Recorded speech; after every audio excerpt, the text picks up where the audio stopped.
放我哥哥！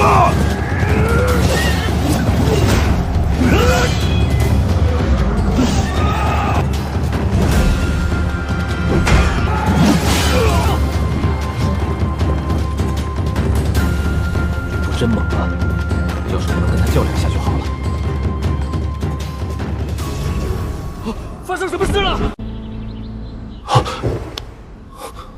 竟然真穿越了，还成了袁绍的庶子。袁宁这个窝囊废，昨天挨了二公子一脚，不知道死了没？哼，死了才好。谁让他一个婢女生影的贱种，敢得罪了二公子？太憋屈了。是啊，连下人都敢骑在头上拉屎。既然这袁府容不下我，老子还不伺候了。乱世三国，凭我特种兵的本事，自己招兵买马，照样称王称霸。战神吕布，爷爷来了。走之前，先去会会我那便宜老爹袁绍。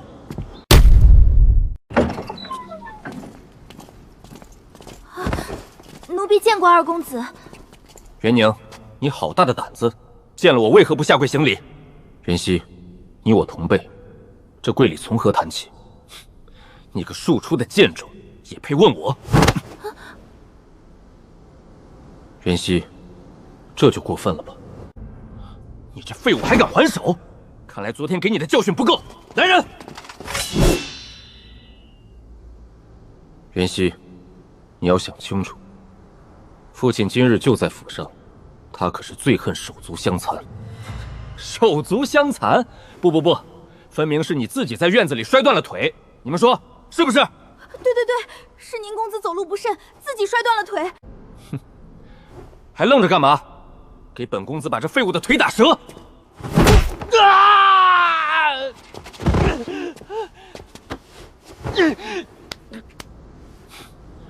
怎么回事，二哥？你怎么摔了？混账！给我废了他！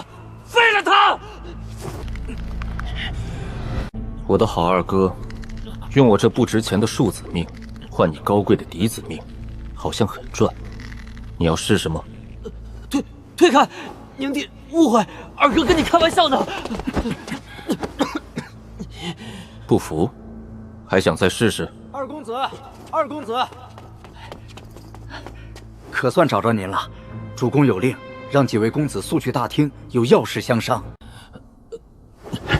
既然是父亲传唤，我这就过去。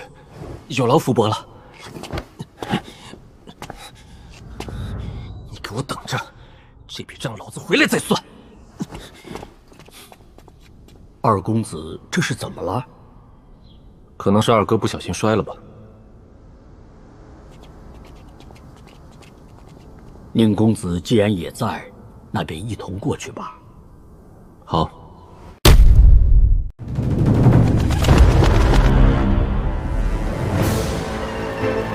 你怎么来了？脸皮真够厚的。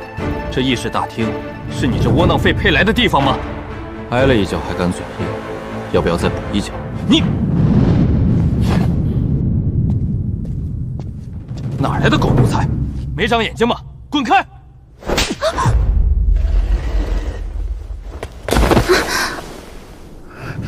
好香啊！这小厮是女人。这袁府重地，怎么混进个女扮男装的？你没事吧？没事，多谢公子。小的告退。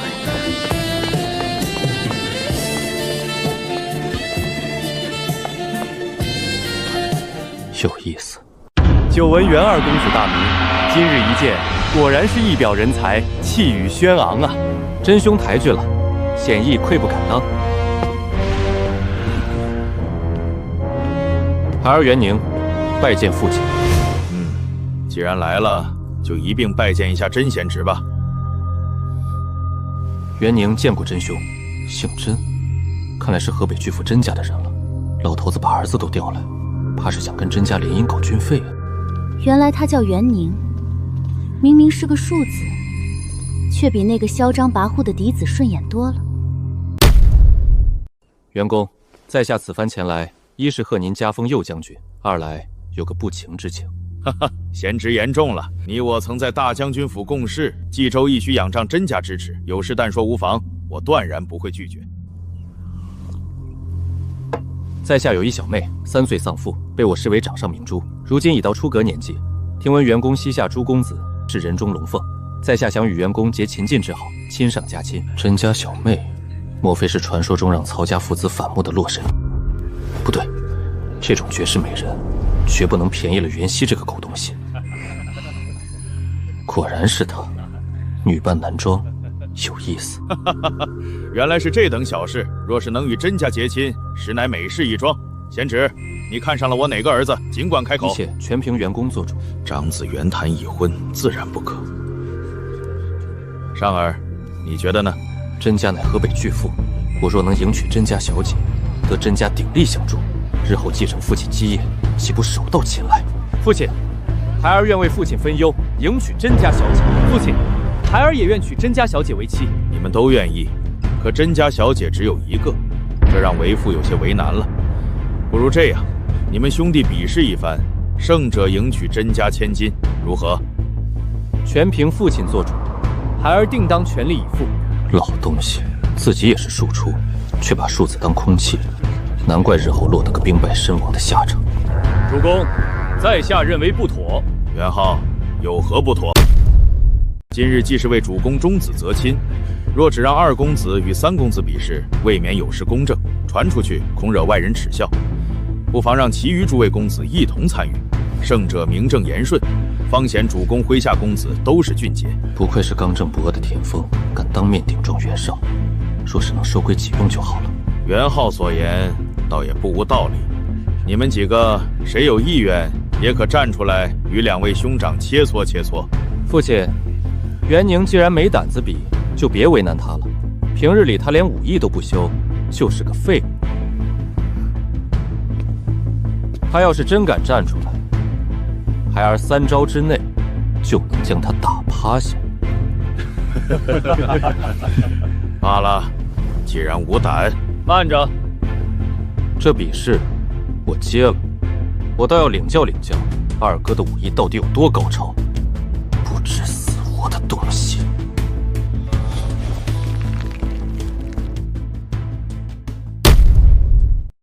既然你有兴趣，那便与你2位兄长切磋一二吧。阿宁，我长你几岁，多学了几年拳脚，别说我这个做哥哥的欺负你。这样吧，我持剑，你任选武器，我再让你3招，免得别人说我胜之不武。不必，我不需要武器，赤手空拳跟你打。二哥，这小子怕是得了失心疯，上梗着找死呢。好，好，好，既然阿宁如此狂妄，那为兄也就却之不恭。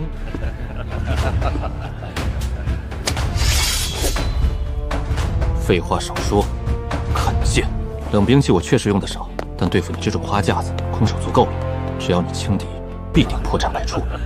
给我废了！你，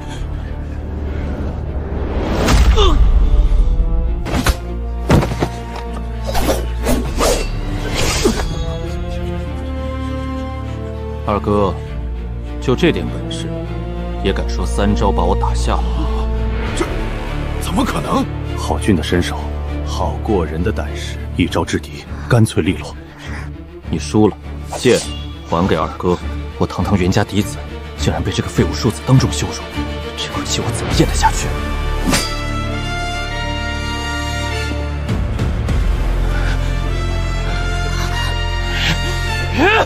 小畜生，去死吧！公子小心！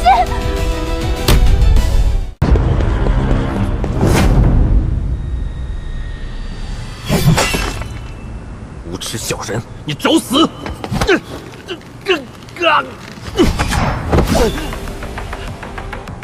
不要！住手！若此刻一剑杀了他，不仅背上杀兄骂我，袁绍这老匹夫也绝不会放过我。不能冲动，报仇不在这一时。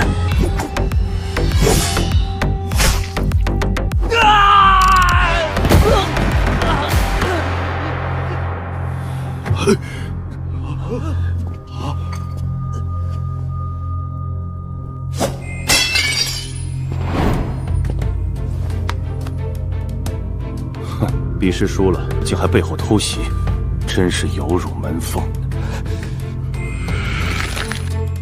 这场比试本该点到即止，二公子背后偷袭确有失风度。反观元宁公子，遇袭之后仍能保持理智，下手又留了性命，这份度量非常人所及。宁儿，纵然你二哥有错在先，下手也未免太重了，怎可伤他？老东西，果然偏心。我被偷袭丧命你不管，他受点伤你就心疼了。好，我就陪你演。父亲教训的是，孩儿知错了。这庶子武艺竟如此高强，若是接下来让尚儿与他比试，多半也是毫无胜算。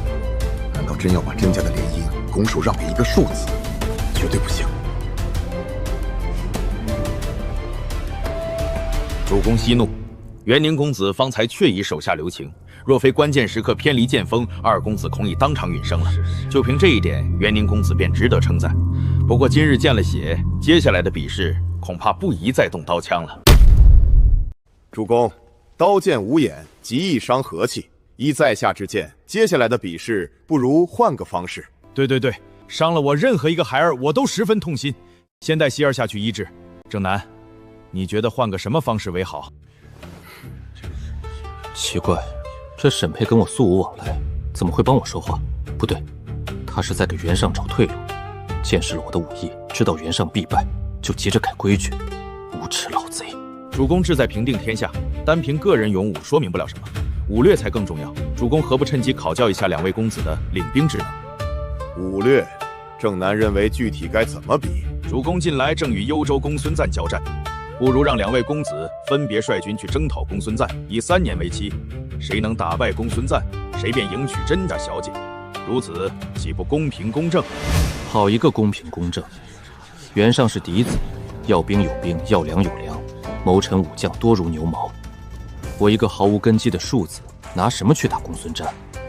这根本就是挖了个坑让我跳。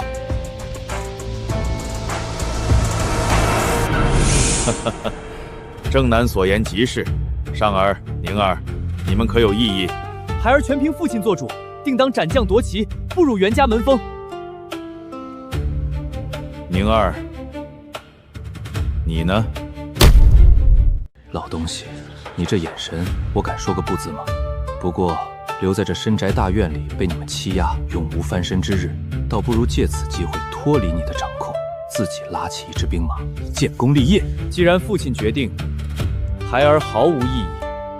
好，既然此事已决，那便散了吧。宁公子，请留步。你是甄家的人，找我何事？公子，你刚才太冲动了，那分明是沈佩和三公子给你下的套，你怎么能答应呢？连你个小书童都看出来了，袁家那些大人物会看不出来？你既然知道，为何还要应下？三公子有袁公鼎力支持，你孤身一人，拿什么去幽州打仗？这与送死有何异？送死？小书童，你倒是挺关心我的死活。你到底是谁？我只是个下人，替我家小姐不平罢了。我家小姐才貌双全，若真因为这不公平的比试嫁给不喜欢的人，岂不可惜？回去告诉你家小姐，我袁宁从来不打没有把握的仗。这3年之约，我接了；甄家小姐，我也娶定了。若是有什么困难，你可以来甄府找我。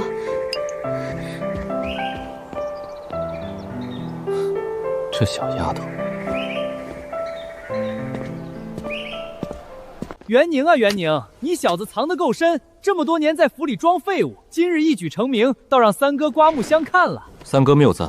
既然不装了，不如来三哥帐下干个一官半职，兵马将帅随你挑。让我去你手下，好把你这眼线安插在我身边，让我永无出头之日。这算盘打得真响，背后肯定有高人指点。庶子，别给脸不要脸！你当真以为我看得上你那点能耐？既然看不上，三哥又何必强求？我还要筹备出征，恕不奉陪。三公子息怒，这小子不知天高地厚，等他出了这元府大门，就知道世道险恶了。正南先生，话虽如此，可这剑种若真拉起队伍，终究是个心腹大患。三公子太看得起他了，他在军中毫无根基，你我只需打声招呼，断了他的粮草兵源，他连个人马都拉不起来。到时候，怕是连公孙瓒的面都没见到，就丢了小命，才明白三公子对他的好。那我们就等着看好戏。小妹，今日这袁家几位公子，你觉得如何？那袁家次子袁熙也算人中翘楚，可钟情？二哥别提他，此人轻浮狂妄，我不喜欢。倒也是，比试输了还恼羞成怒，背后偷袭，确实非正人君子。那袁家三子袁尚呢？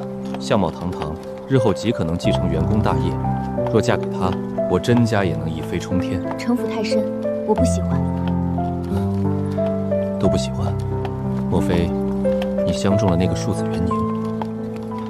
袁宁确实一表人才，武艺超群，比他兄长强出许多。只可惜他是庶出，毫无根基。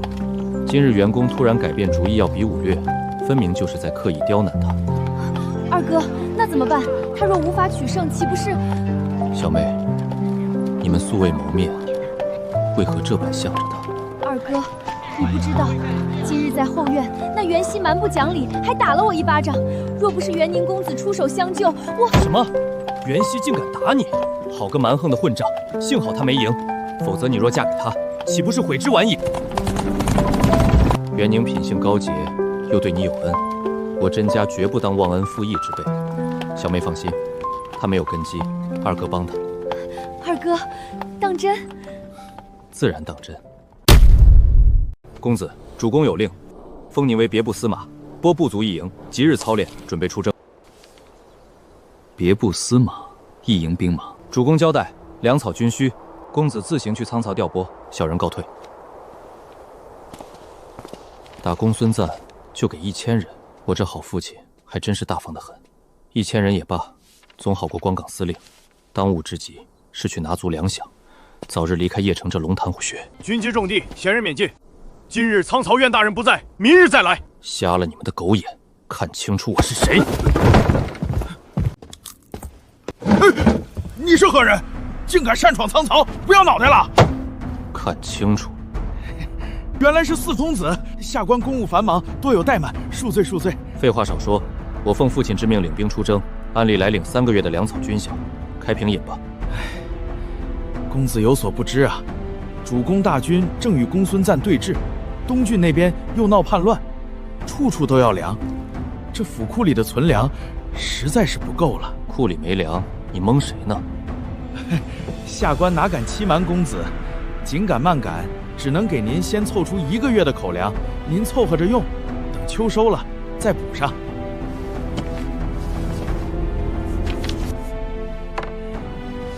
1个月的粮草，大军开拔，走到幽州就得断粮，你让我拿什么去打仗？公子，下官也是按规矩办事，您若是不满，大可去向主公禀报，只要主公发话，下官就算砸锅卖铁也给您凑齐。好，1个月就1个月。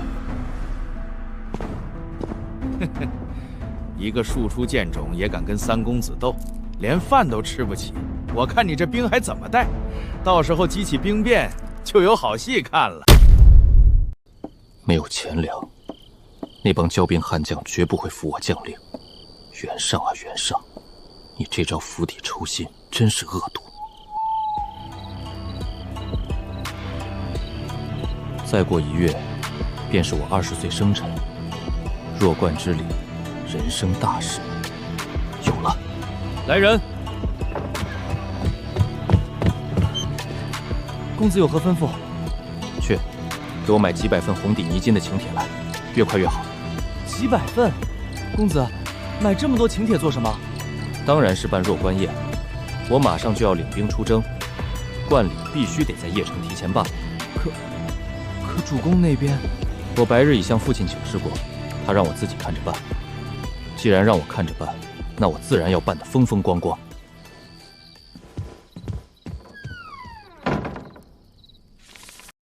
袁尚、沈佩，你们不是断我粮草吗？那我就从你们这帮邺城权贵身上狠狠刮下一层油来。我打着父亲的名号广发请柬，父亲的面子谁敢不给？人可以不到，但这贺礼，谁敢少给1分？你们送礼的，我可能不认识，但是不送的，我可记得清清楚楚。这第1张催财帖就送给你了，沈佩老狗。宁公子突然登门造访，不知找老夫何事？沈之中，我是来给你送请帖的。冠礼，这袁宁跟我不熟，我又是3公子的人，怎么把请帖送到我手上了？难不成想拉拢我，离间我与3公子的关系？宁公子啊，你有心了，只是最近主公忙于征讨公孙瓒，军务繁忙，老夫恐怕抽不出空去参加你的冠礼。无妨，我知道沈之中受父亲器重，日理万机，人不来没关系，礼到就行了。什么？糟了，怎么把心里话说出来了？沈之中，我的意思是，我的礼数到了就行，你来不来都行。这小子前几日被我授意扣了1半军饷，肯定是缺钱，打着冠礼的幌子来敛财了。可他是主公的儿子，我不去已是失礼，若连礼都不送，传到主公耳朵里实在说不去。公子放心，到时候我虽无法到场，但一定会命仆从送去一份薄礼，以贺公子弱冠之礼。沈之中，我真不是来向你要礼物的。公子不必解释，老夫知晓，你的礼数到了，老夫也不能失了礼数。既然沈之中如此客气，那我就恭敬不如从命了。我还得给其他人送请帖，就不多叨扰了。不送，告辞。沈佩啊沈佩，你既然答应了送礼，那肯定不敢送便宜货，不然丢的是你自己的脸。反正我左右不吃亏，走，下一家。凡是投靠袁尚和袁熙的，一家也别想跑。送了就是白捡，不送我也不亏。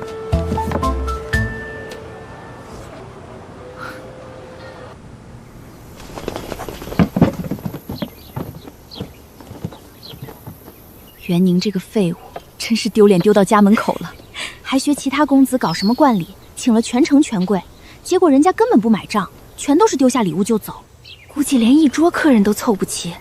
这事儿要是传出去，咱们都得跟着被其他院的下人笑话死。谁说不是呢？袁公那么英明神武，怎么生出这么个废物儿子？嘘！这2个吃里扒外的贱婢，等我带兵出征，就把你们卖到窑子里，又能凑一笔军费。这么多好东西，拿去卖了，军费就有着落了。有了钱，就得赶紧物色几个信得过的人才，总不能凡事都亲力亲为。启禀公子，天别驾来了。田丰，他竟然来了，快请。袁浩先生大驾光临，真是令寒舍蓬荜生辉，快有请。宁公子，恭喜恭喜！过了今日，你可算是个大人了，日后顶天立地，成就定然非凡。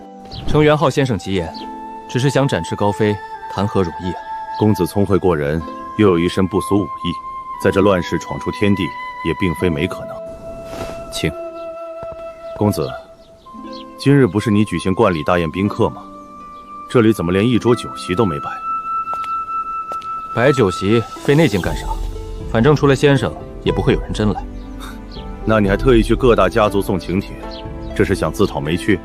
袁浩先生，我办这冠礼本就不是为了请客，而是为了他们手里的礼。人来不来无所谓，礼到了就行。哦，这是何意？那日大殿上，多亏先生仗义直言，父亲才准许我参与比试，争取迎娶甄家小姐的资格。我虽击败了袁熙，但沈佩暗中作梗，改比武略，要赢袁尚难如登天。前几日我去苍草领军饷，那苍草院竟擅自克扣我1半钱粮，这点钱根本养不起手下的兵马，没有钱粮寸步难行。我只好出此下策，借冠礼之名敛财，充作军用。苍草院怎敢克扣主公之子的军饷？这背后多半是主公默许，或是沈佩暗中授意。妙，真是一步妙棋，不费吹灰之力解决军费，还能借机看清这偌大的邺城里到底谁能拉拢。我刚夸公子聪慧，没想到公子比我想的还要精明。有这等手段，日后不成才都难。先生谬赞了。公子，又有贵客到了。哪家的人？甄家。甄兄，你怎么亲自来了？快里面请。甄某不请自来，还望元兄恕罪。甄兄大驾光临，我受宠若惊还来不及，请。进去就免了，不请自来已是无礼，再进去打扰太过失礼。我只是顺道路过，还有要事，不便久留。听闻今日是元兄冠礼，特备薄礼，还望元兄切勿推辞。告辞。真兄，亲自送礼是好，却又过门不入。甄家这是想结交我，又怕比试结果未定，惹怒了我那2个哥哥，两头下注互不得罪，打得一手好算盘。今日多谢先生赏脸，这杯我敬您。元宁公子，眼下你这军费算是有了道路，接下来你可有什么目标和打算？来了，这是要考教我来了。先生刚才问我有什么打算，我手下无兵无将，自然是先拿这笔钱招兵买马，在军中静养1月，熟悉事务再说。稳妥。公子没有从军经历，先熟悉熟悉，真遇战事也不至于手忙脚乱。不过，老夫刚得到消息，沈佩和袁绍那伙人正打算集结兵马去剿黑山贼，想借此在主公面前立功。先生的意思是让我也跟他们去争这剿贼的功劳？非也非也，黑山贼岂是那么好对付的？公子不必急着去抢功，当务之急是尽快拉起一支真正属于自己的精锐。看来先生已有高见，小子愿闻其详。东郡太守臧洪，公子可有耳闻？前几日去苍草岭军饷，倒是听人提过一句，说东郡发生了叛乱，可是此人？正是，臧洪为报旧度张超之恩，求主公发兵救援被曹操围困的张超，主公不允，他便举兵反叛，与主公决裂。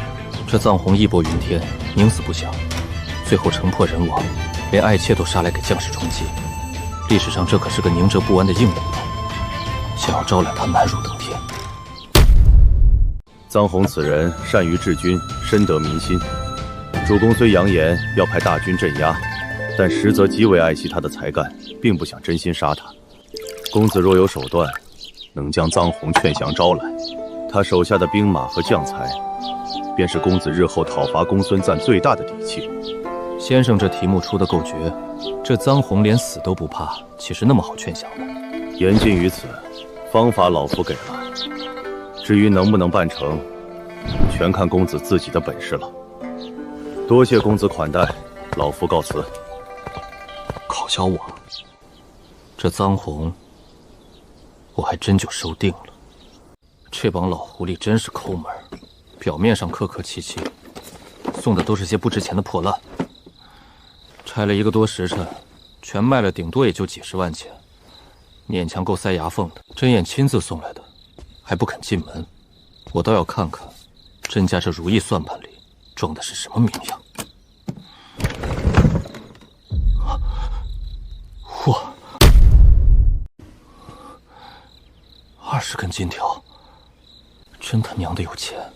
这可是硬通货，1根金条抵得上好几万5铢钱，这20根加起来足足上百万。我跟着甄家非亲非故，他们犯不着下这么大的血本讨好我，这手笔，看来是甄家小妹在背后帮忙。这份情我元宁记下了。沈佩啊沈佩，你想在苍草卡我的粮饷逼我低头，做梦！有了这笔钱，我手下的人马半年都不愁吃喝。军费解决了，接下来就该去会会我那帮好部下了。正南先生，你听说了没？那个废物昨天办冠礼，府里连个响动都没有，真够寒酸的。公子，我听说不少家族都派了人去送礼，按理说不该如此冷清。热闹个屁！那些人就是派个下人送点破铜烂铁，连留下来吃席的都没有。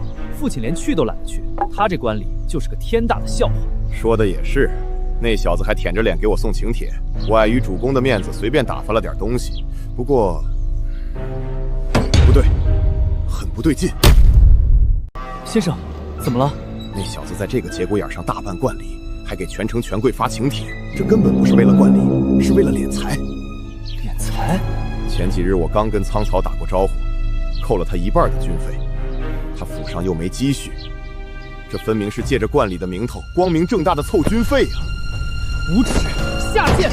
亏他还是我袁家子弟，居然用这种市井无赖的手段骗钱，传出去，我43公的脸都被他丢尽了。此子比我想象的要狡猾，居然这么轻易就化解了咱们的第1道杀招，看来以后得把他当成真正的对手了。先生多虑了，就算他凑到了军费又怎样？带兵打仗可不是有钱就行的。公子的意思是，他一个没上过战场的愣头青，想压住那帮骄兵悍将，痴人说梦。我已经跟那营里的军司马打过招呼了，只要他敢去，保准让他站着进去，横着出。公子英明，那我们就坐等看好戏了。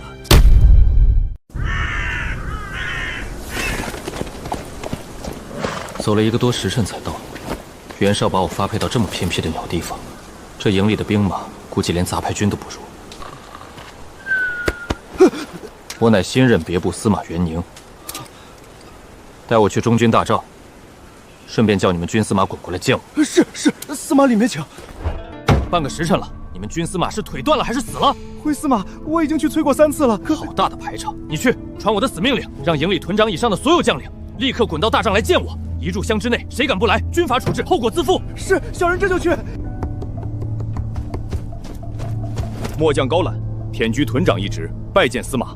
你说你叫什么？高览？回司马，末将确实叫高览。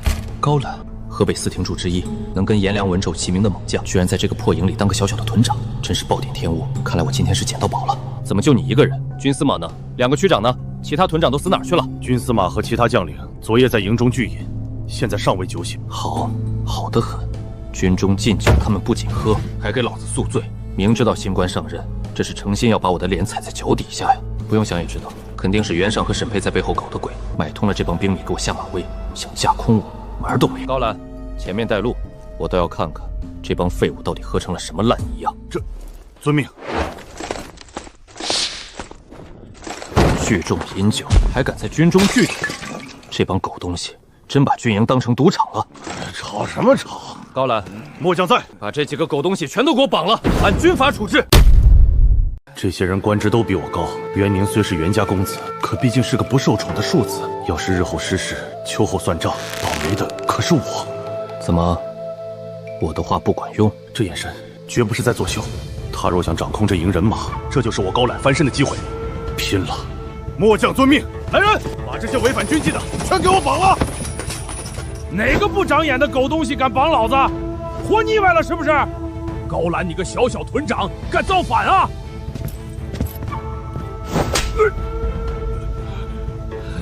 哪个狗东西敢打你杜爷？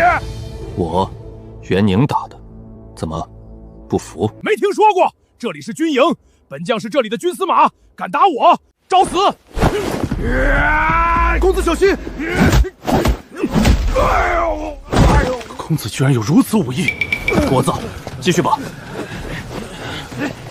传令下去，鸣鼓巨将，全军校场集合。诸位将士，本将名叫袁宁，是新任别部司马。今日本该是本将上任第1天，可军司马杜敬等人公然在军中聚众饮酒，宿醉赌博，无视军规，败坏风气。我问你们，按大汉军规，该当何罪？回将军，当罚50军棍。好，那就打50军棍。来人，把杜敬按倒，给我狠狠的打，以儆效尤。混账！袁宁，你敢打我？老子可是3公子的人，怕了吧？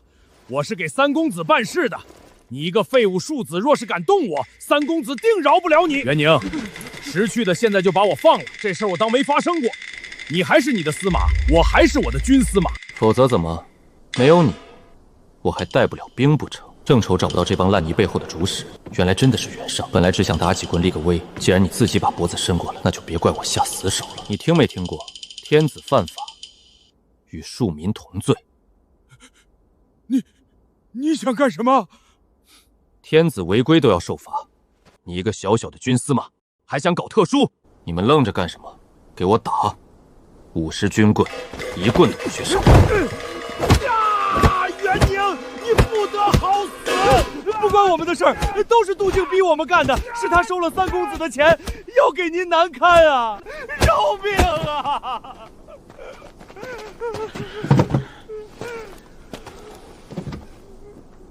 收钱？仔细说说，这到底是怎么一回事？是3公子。3公子昨日派人给杜司马送了一口大箱子，里面足足有10万钱。他让杜司马带头闹事，架空您，让您没法指挥兵马呀。杜司马拿了钱，又有3公子撑腰，这才敢聚众饮酒。将军，袁尚为了给我使绊子，还真是下了血本。一个士兵1年俸禄才2000钱，这10万钱足够买断杜敬的狗命。高览，末将在。带人去把杜静的营帐给我抄了，那10万钱，一分不少的全给我搬出来，充作军费。诺，众将士都跟我走。至于这几个从犯，死罪可免，活罪难逃，每人杖责20，革除军职，打完直接扔出大营。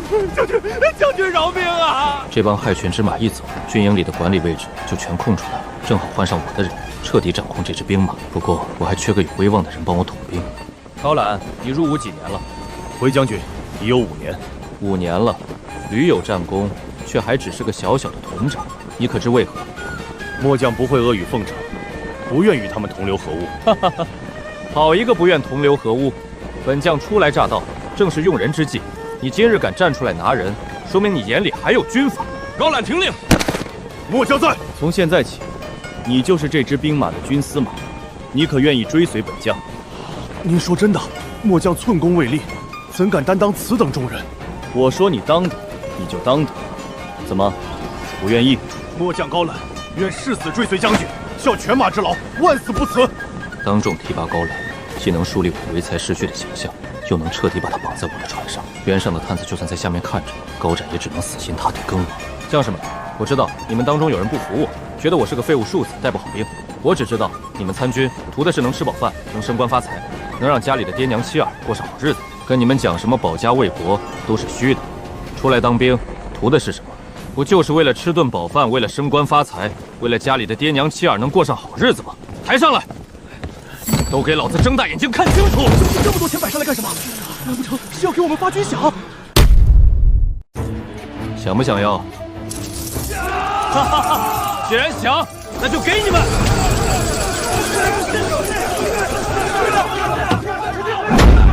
肃静！急什么？这里有10万钱，人人有份。今天每人先发100钱当见面礼，但是想当我元宁的兵没那么容易。我的兵必须悍不畏死，令行禁止。军营里不养废物。只要你们按我的规矩操练，以后的军饷每月按时足额发放，比其他军营高出1倍。做不到的，现在拿了路费马上滚。若是拿了我的钱，还想在军营里当兵痞混日子，刚刚被拖出去的杜静，就是你们的下场。听明白没有？誓死追随将军！誓死追随将军！叫什么名字？回将军，小人叫铁柱。好，铁柱，以后跟着我好好干，包你吃香喝辣。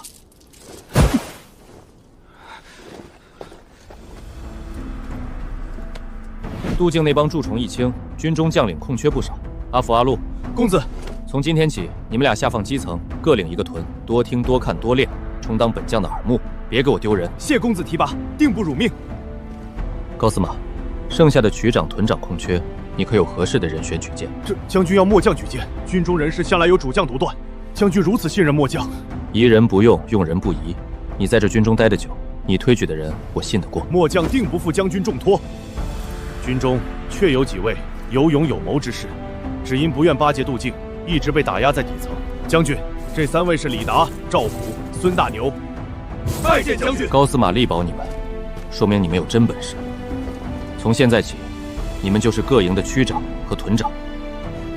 将军知遇之恩，我等万死不辞，愿为将军效死。气煞我也！元宁，你这个贱种，竟敢杀了本公子的人！他眼里还有没有我？正南先生，你立刻带人去把那贱种给我抓回来！本公子要亲手废了他！公子息怒，为这点小事气坏了身子，不值当。小事？他这是在打我的脸！公子现在派人去抓他，恐怕正中了他的下怀。此话何解？主公最恨兄弟相残，您若此时动用私兵拿人，传到主公耳中，岂不是坐实了打压兄弟的恶名？为区区一个元宁，坏了您在主公心中的形象，得不偿失啊！难道就这么算了？杜静死了，我们安插的人手也全被拔除，就眼睁睁看着他做大。公子怕什么？杜静罪不至死，元宁擅杀军中将领，这可是大罪。我们只需去主公面前参他一本。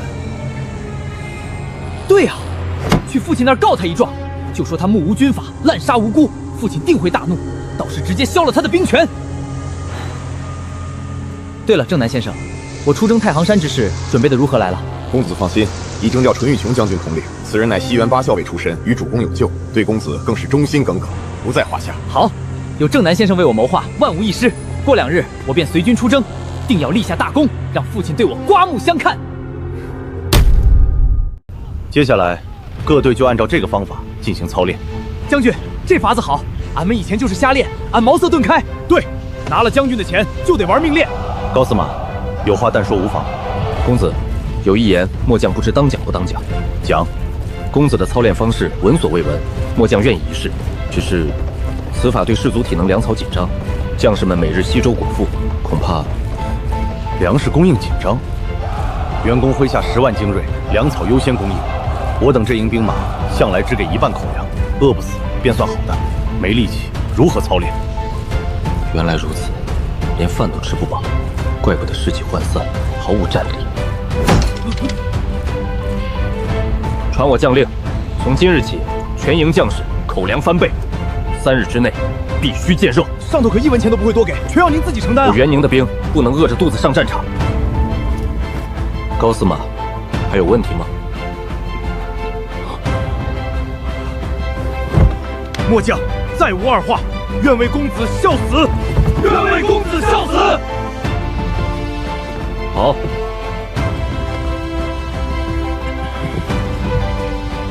整顿兵马，明日出发，目标东郡。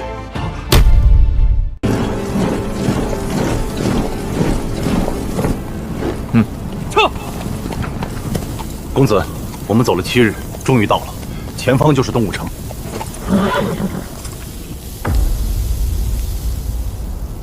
看来苍太守已经等着我们了。我们现在如何行事？大军就地扎营。高览，你随我进城，再派人送上拜帖。就说我元宁只带2名护卫，败回城中情况不明，此举太过凶险。哼，不入虎穴焉得虎子？他若连这点胆魄都没有，也就不值得我亲自来这一趟了。去办吧。好。晚辈元宁拜见臧太守。你就是袁绍的儿子袁宁？家父正是袁绍。哼，袁绍的几个儿子可没你这么一号人物啊。说来惭愧，晚辈只是庶子，不得听说过，也属正常。一个庶子？袁本珠是手下无人了吗？派你这么个毛头小子来讨伐本官，也太看不起老夫了吧！臧太守，晚辈只带来了不到1000兵马，就敢来讨伐您，你也太看得起晚辈了。说的也是，你不过1000人，我这东武城近万军民，城墙坚固，你必不可能打下。那你小子既然不是来讨伐本官的，为何到此？晚辈前来是为搭救太守。哈哈哈哈哈哈！小子，我没听错吧？你说什么？你来搭救本官？哼，就凭你那区1000兵马，你算个什么东西？正是因为知道此事，晚辈才执意前来，不愿看到太守与我父亲决裂，从而兵败身死。住口！小败，你这是在瞧不起老夫吗？臧太守，这不是晚辈瞧不起您，只是一个正常人都不会认为您能挡住我父亲的兵锋。臧太守有没有想过，你就这样死了，岂不是太对不起张超太守了？张太守对您何等信任，他兵败之时还惦记着您。您若就这样死在东武城，岂不是便宜了曹操？要知道，我父虽阻拦您救援，可实际上杀死张太守、屠戮他全族的是曹操。您就算有怨，也该把这气撒到那曹阿瞒的身上。您与我父2军交战，岂不是让那曹操坐收渔翁之利？此事若张太守泉下有知，岂能瞑目？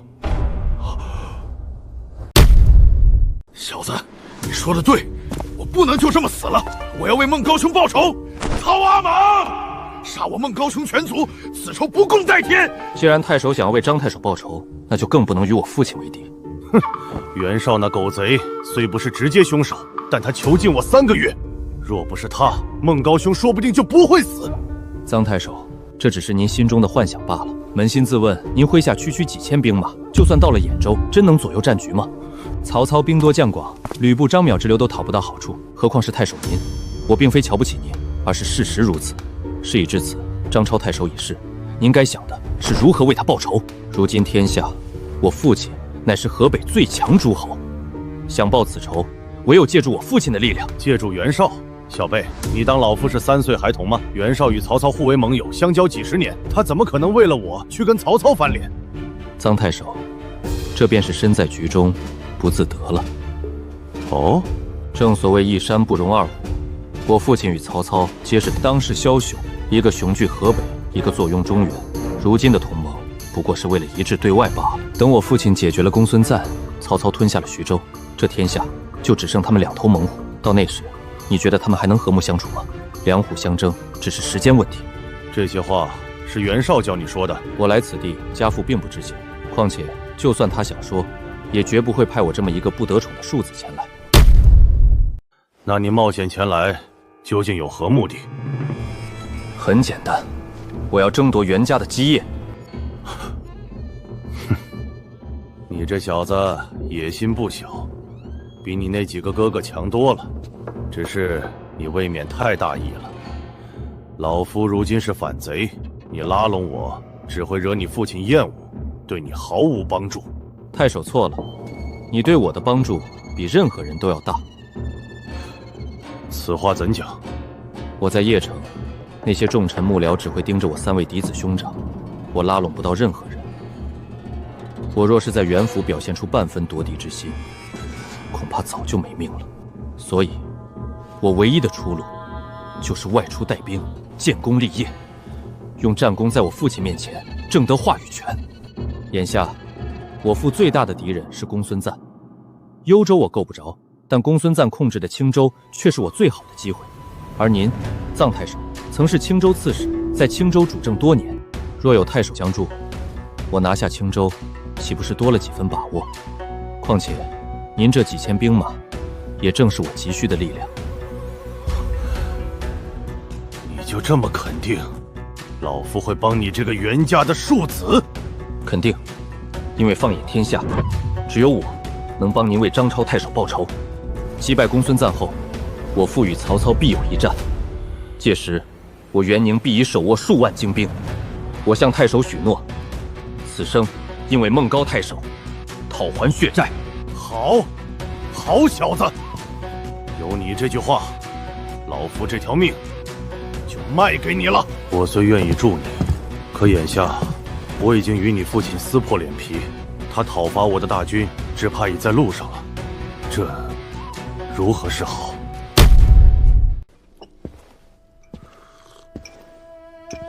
臧太守，这反而是最不用担心的事。我父亲这个人，我最清楚。他平生最好2样东西，一是名声，2是人才。而您，恰好就是他舍不得杀的人才。可我毕竟与他撕破了脸皮，所以这就要委屈一下太守了。只要能为孟高兄报仇，受点委屈算得了什么？你说，要老夫怎么做？很简单，我需要太守您演一出好戏。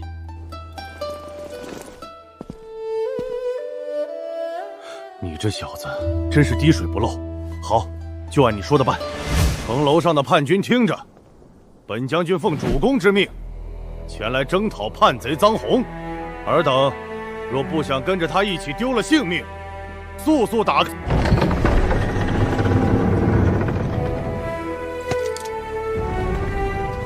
宁公子，你怎么会在这里？张将军，你来得正好，这里的事情我已经解决了。解决了？臧太守深明大义，在我一番晓之以理、动之以情的劝说下，已经认识到了自己的错误。他愿随我去邺城，向父亲负荆请罪。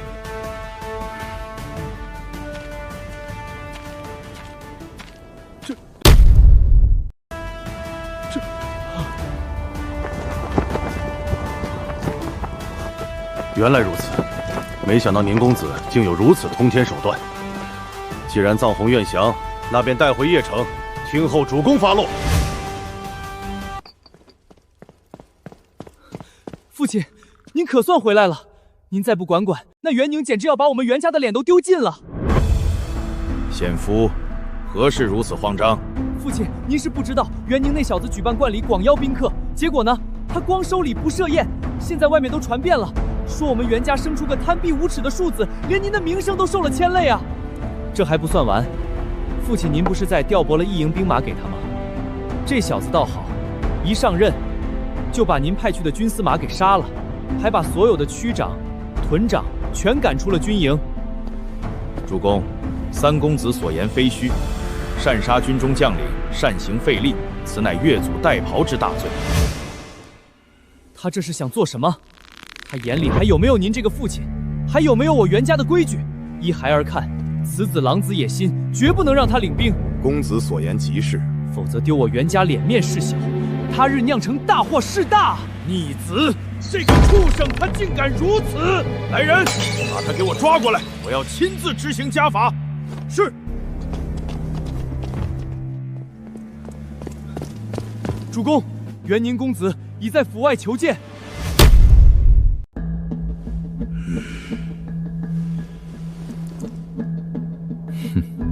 这个逆子还有脸来见我，让他滚进来。是。滚过来，跪下！这老头子今天吃炸药了，这么大火气。父亲，不知孩儿犯了何错，惹您生这么大的气？犯了何错？你自己心里没数吗？我问你，你举办冠礼，广邀宾客，却光收礼不设宴，把我们袁家的脸都丢尽了，可有此事？父亲，这您可就冤枉孩儿了。我本意是请邺城名流前来观礼，并非索要礼物。宴席孩儿也早已备下，只是那些权贵派人送来贺礼，人却不肯留下。孩儿总不能强拉着他们入席吧？我也是看在父亲您的面子上才广发请帖。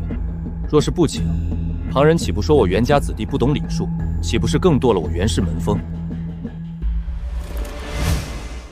好，这件事暂且不与你计较，但另一件事又作何解释？为父封你为别部司马，你一上任就把我亲派的军司马给杀了，还将一众将领全部逐出军营，眼里还有没有我这个父亲？小子，我看你这次还怎么脱身？没错，确有此事。不过父亲，此事事出有因，绝非孩儿胡作非为。哼，我倒要听听你有什么借口。父亲明鉴，军司马杜敬伙同众将聚众赌钱，烂醉如泥，此等行径严重违反军纪。我命人将他拿下，他竟敢武力抗法，孩儿不得已才施以惩戒。谁知他身子骨太弱，区区20军棍就断了气。放屁！袁宁，你休要狡辩！杜敬乃父亲亲封的军司马，战功赫赫。你擅杀军中将领，若是传扬出去，天下英雄会如何看待父亲？必会说父亲管教无方，纵子行凶。一旦失了人心，这后果你担待得起吗？这狗东西真是咬着我不放。三哥，你这么激动做什么？说起来，那杜敬被我拿下时，嘴里还嚷嚷着说他是你的人，是你派他，要给我点颜色瞧瞧。你血口喷人，父亲，您别听他胡说。父亲，这些都是小事。孩儿此次前来，是有天大的要事，向您禀报。宁儿向来胆小怕事，绝不敢擅杀将领，这事多半是尚儿在背后使坏。可尚儿毕竟是我最疼爱的儿子，总不能当众责罚他。罢了，算你事出有因。你刚才说有天大的要事禀报，到底是什么事？孩儿在军中听闻，父亲最近正为东郡太守臧洪叛乱一事烦心，所以前2日，孩儿特意率兵出征东部，为父亲分忧。你刚才说什么？你率兵出征东郡？袁宁，你疯了吧？你手下区1营兵马不过1000人，那臧洪手下可是有数千精锐，你带着这点人去东郡干什么？找死不成吗？宁儿啊，你有这份孝心，为父很高兴。这孩子初次掌兵，第一件事竟是想着为我排忧解难。看来平时我对这个庶子确实太严苛了。臧洪这个逆臣，公然背叛，着实可恨。不过你手下那点兵马根本不是他的对手。如今你能平安归来，没有死在战场上，为父就放心了。父亲，好了，讨伐臧洪的事，我已经交给张合将军去办了，就不劳你操心了。退下吧。父亲误会了，孩儿并未与臧洪交战，没打就对了。打起来你也是死路一条。孩儿只是进城与他攀谈了一番，便将其说服。如今臧洪已经认识到了自己的错误，正在府外负荆请罪。你说什么？臧红在府外负荆请罪。不可能，绝对不可能！臧红可是公然造反的逆臣，怎么可能凭你几句话就乖乖投降？元宁，你就算想邀功，也撒个像样点的谎。宁公子，军国大事可不是儿戏，你若在此大放厥词，欺瞒主公，可是要治重罪的。父亲，孩儿所言千真万确，我亲自押送臧红回的邺城，他此刻就在府外听候传唤。若是半句虚言，孩儿甘愿军法处置。为了臧红的事，我愁得夜不能寐。宁儿若真能兵不血刃解决此事，那可是天大的奇功啊！快让他进来！不，子元乃是当世名士，我必须亲自出去迎接。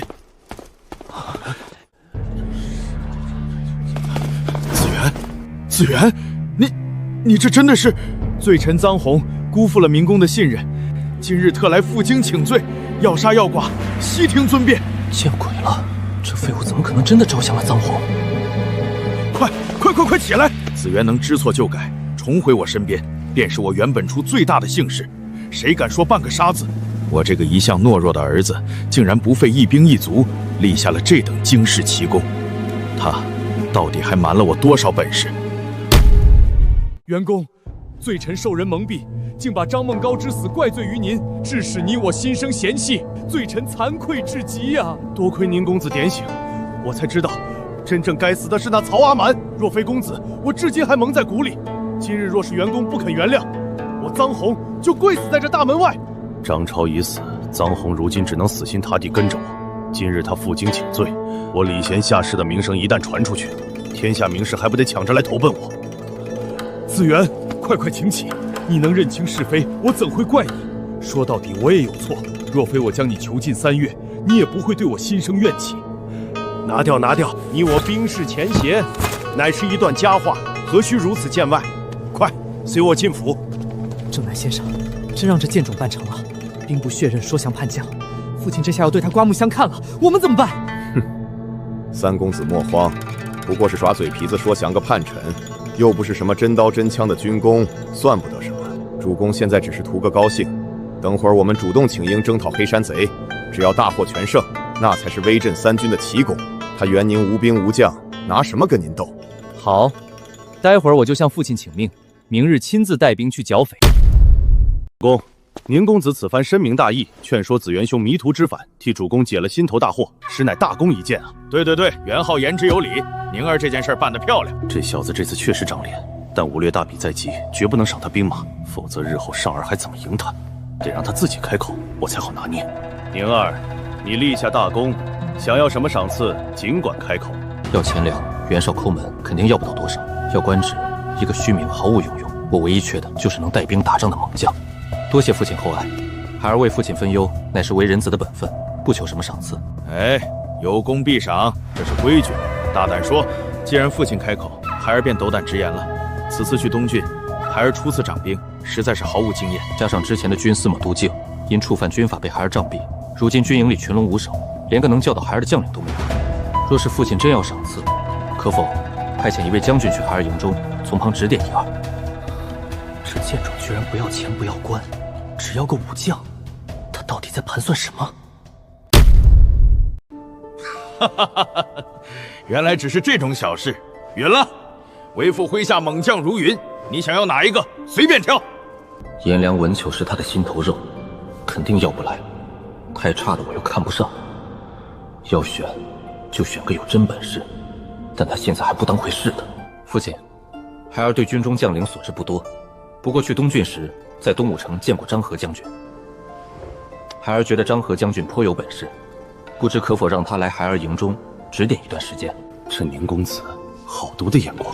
张合虽不是主公嫡系，但兵法谋略绝非等闲。张俊一啊，界桥一战，他确实立了点功劳。既然你看中了他，那就让他去教导教导你。为父准了。多谢父亲成全，父亲不可。父亲，张合将军乃是帐下校尉，官职不低，让他去宁地这个新兵营里当教头，岂不是屈才了？这话虽如此，但为父金口已开，难道要收回不成？三公子言之有理，但主公一言九鼎，自然不能反悔，不如加个期限。对，父亲，让张将军去教导宁地可以，但总不能一直耗在他那里。哼，以3个月为限，若是宁帝3个月之内能做出点成绩，张将军留下也无妨。可若是3个月毫无建树，那便让张将军归建。毕竟父亲马上要与公孙瓒大战，正是用人之际，岂能白白浪费一员大将？上儿思虑周全，大局为重，不错。宁儿，你三哥的话，你可有意见？老三这是想逼我赶紧上战场送死啊，正合我意。有了张合和臧洪，别说3个月，1个月我就能翻天。三哥说的在理，3个月足够。宁帝果然痛快，正好为兄接下来的任务是去剿灭黑山贼，你要不要带上你的人马，跟为兄一起去？黑山贼都是些乌合之众，正好给你这新手练练胆子。有为兄罩着你，出不了事。多谢三哥好意，不过弟弟我已经有了目标。哦，宁帝想打哪儿？平原县。父亲，平原县介于幽州和青州之间。公孙瓒撤回幽州后，此地兵力空虚，孩儿想先拿着平原县试试手。3个月内，孩儿必定拿下平原县，献给父亲。好，有志气，不愧是我袁家的种。平原县可是兵家必争之地，宁帝，你可别闪了舌头。三哥放心，弟弟言出必行，到时候还请三哥别忘了替弟弟向父亲请功。好，那为兄就祝你马到功成。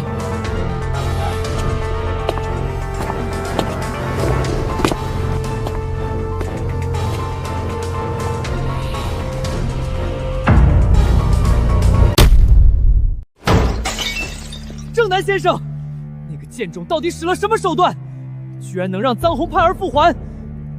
连张合父亲都一并赏了他。三公子息怒，臧洪不过是个虚名在外的墙头草，不得主公器重，手下也无兵无将。就算他铁了心跟着袁宁，也翻不出什么浪花。哼，话虽如此，但那贱种如今有了兵马，又立下军令状，若是真让他打下平原县，以后我还怎么压制他？必须马上把他扼杀在摇篮里。公子放心，那平原县可不是谁都能咬得动的。怎么说？平原乃是公孙瓒的重镇，城池坚固，袁宁手底下全是新兵，就凭臧洪和张合，3个月想打下来，简直是痴人说梦。既然他这么有自信，咱们不妨再给他加点料。正南先生可有妙计？公子，我们可以暗中。好，妙啊！就按先生说的办，我倒要看看这次他怎么死。袁小子，你当真要去打平原县？军中无戏言，既然说了打，自然要打。你糊涂啊！你麾下不过1000余人，就算加上张合的部曲，能有多少？平原县连同幽州、青州，常年屯压着公孙瓒的3000精兵，没有数倍兵力去攻城，无异于以卵击石。子元先生，平原县是幽州与青州的咽喉，不拿下平原，我怎么入主青州？没有自己的地盘，我又凭什么在这乱世立足？更别提以后帮你对付曹操了。既然你心意已决，我不拦你，但平原县绝非常力可夺。我对青州还算熟悉，那地方水很深。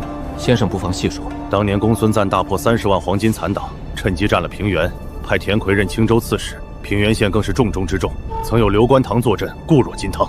刘备、刘玄德这时候应该已经去徐州救陶谦了吧？可惜了，不然还能提前会会他。不过早晚他会被曹操追杀来投奔便宜老爹，到时候再见也不迟。不错，好在刘备去年去了徐州，如今驻守平原的是公孙瓒麾下大将单京，此人极难对付。再加上北海还有个孔融，你若动平原，牵一发而动全身。单京算个什么东西？你切不可轻敌，我这边派人去打探平原县的兵力部署，等摸清了底细再做打算。多谢先生费心。不过既然敢在父亲面前当众夸下海口，自然有万全之策。别说3个月，只需1个月，平原必定改姓袁。驾！这小子到底是狂妄，还是真有通天之能？罢了，老夫就舍命陪君子了。驾！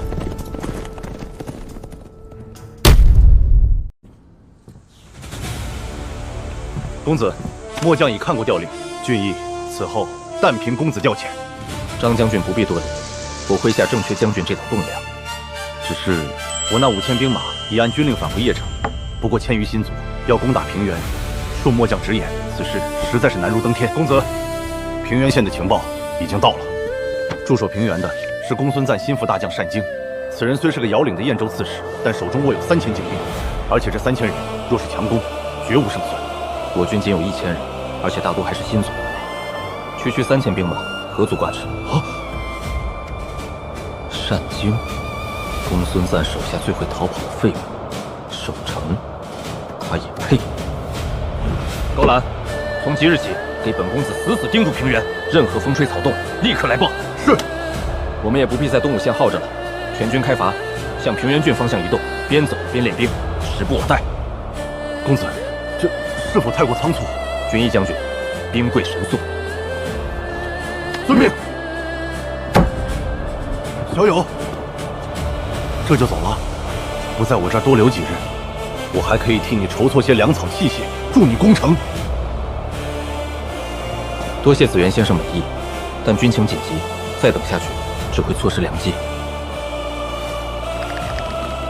好，既然你心意已决，我也不再强留。但是有件事，你必须答应我。先生请讲。老夫指望你早日拿下青州，替我报那血海深仇。我麾下兵马不多，但愿拨3000人马助你一臂之力，你必须收下。3000兵马，不可，万万不可！先生，东郡有多少兵马，我一清二楚。你这5000人大半还是乡勇，现在一下抽到3000，东郡怎么办？何况曹操就在边上虎视眈眈，你一旦把3000人给我，这等于是自毁城芒。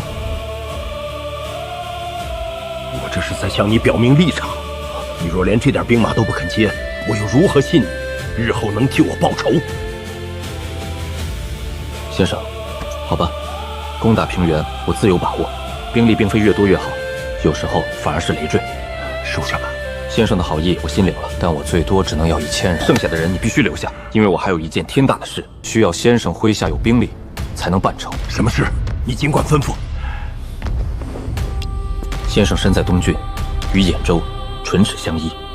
曹操此人狼子野心，我希望先生能派人时刻关注他的动向。另外还有一个人，吕布，此人也要盯紧了。算算时间，吕布马上就要被曹操赶出兖州，接下来就该滚去徐州了。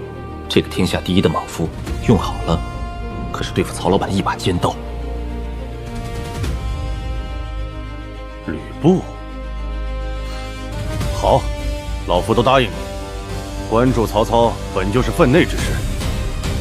如此，便多谢先生。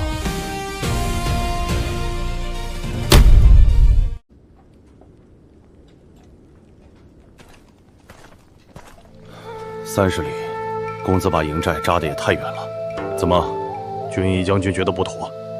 若是攻城，大军走完这30里地，天都黑了，还打什么？我得去劝劝公子。公子，此地距离平原县足有30里，在此安营扎寨，是否为时过早？咸鱼，正是。若要攻城，将士们长途跋涉，到了城下已是强弩之末。还请公子下令，把营向前推进25里，在城下5里处扎营。你只知其一，不知其二。靠得太近，别人不就把咱们这2000人马的家底看光了？公子的意思是？藏拙，距离拉远，平原守军想来打探虚实，事后一来一回就得累个半死。更何况，我断定，平原守军必会出城袭营。袭营？这怎么可能？我们连平原县的城墙都没摸着，他们凭什么敢主动出击？就凭他们觉得我袁宁是个不懂兵法的废物。若距离太近，他们一击不中，逃回去也容易。眼下这个位置，最适合关门打狗。这几日，大军按兵不动。每日操练声势要大，多派斥候死死盯住平原县城门，连飞出来几只鸟都得给我数清楚。公子真觉得他们会来？不出数日必有动静。去准备吧，这是个大口袋，就等他们往里钻了。遵命。单京啊单京，我那好哥哥袁尚肯定已经把我的底细卖给你了吧？别让我失望啊！田兄，这信当真是袁本初那3儿子袁尚派人送来的？千真万确，邺城的探子也传回了消息，袁家几个儿子正在暗中争权夺势。他袁尚倒是打得一手好算盘，想借咱们的刀杀他的亲弟弟。豪门恩怨历来如此，袁尚不想看到袁宁立功，自然要把袁宁的情报透给咱们。区区一个庶子，也敢大言不惭说3个月破我平原。斥候来报，这小子吓得在30里外就扎了营，这哪里是来打仗的，分明是畏战胆怯。此举确实反常，多半是害怕不敢靠近。既然他不敢来，那咱们就主动出击。信上说，袁宁手里只有1000多东郡的乡勇乌合之众，这可是送到嘴边的肥肉。单兄的意思是袭营？不错，他没有清军冒进，说明防备松懈。我若率军趁夜突袭，必能打他个措手不及。狂妄小儿，居然胆敢说3个月破我平原县城，只需3天，我就把他打回邺城。最好生擒了这小子，交给主公，也好气一气那袁本初。主公与袁绍连番交战，屡屡受挫，确实也需要一场大胜来振奋军心。既然单兄心意已决，那便依你所言。不过夜袭之事，还需从长计议，确保万无一失。田兄把心放进肚子里，我亲自出马，率2000精锐，趁夜色掩护，直捣黄龙。他区区1000乌合之众，我定打他个措手不及。此计可行。事不宜迟，我这就去准备，以免夜长梦多。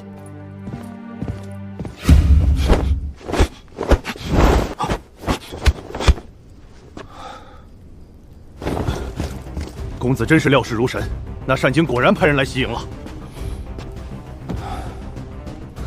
来得好，立刻传令，让张合率1000精锐潜伏在营寨外围死角。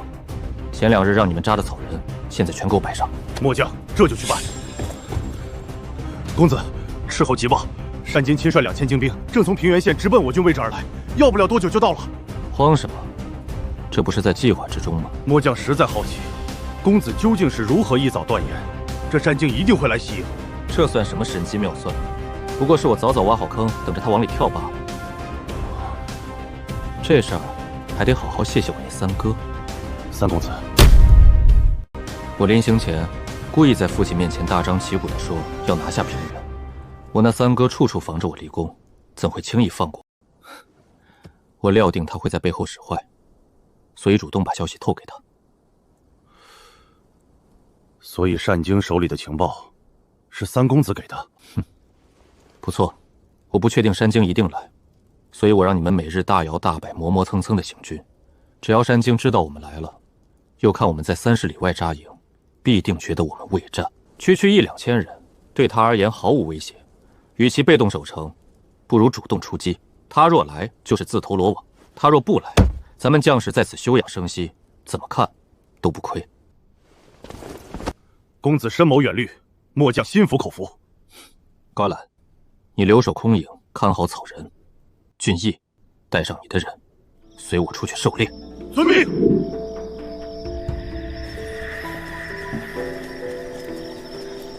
真是初生牛犊不怕虎，乳臭未干的小子也敢来攻城。哼，偌大的营地就放2个哨兵，连个巡逻的都没有，简直毫无防备。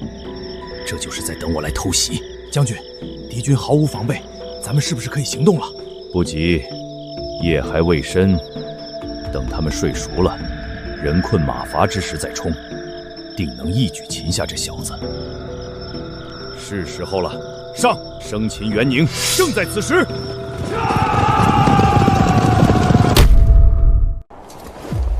兄弟们，建功立业就在今晚！上！敌袭，快跑啊！哈哈哈哈！一群酒囊饭袋，给我冲！活捉袁宁，手工赏100斤。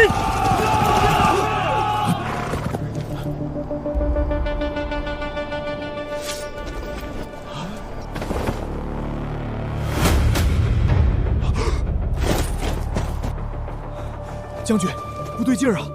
怎么连个活人都没有？我们动静这么大，就算是死人也该惊醒了。这绝对是个空营。那我们撤吧。不，中军大帐就在前面，我不信他袁宁能长翅膀飞了。跟我过去看一眼。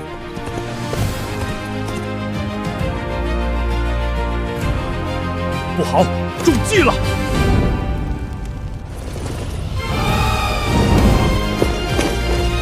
单京老贼，我家公子早候你多时了，放箭！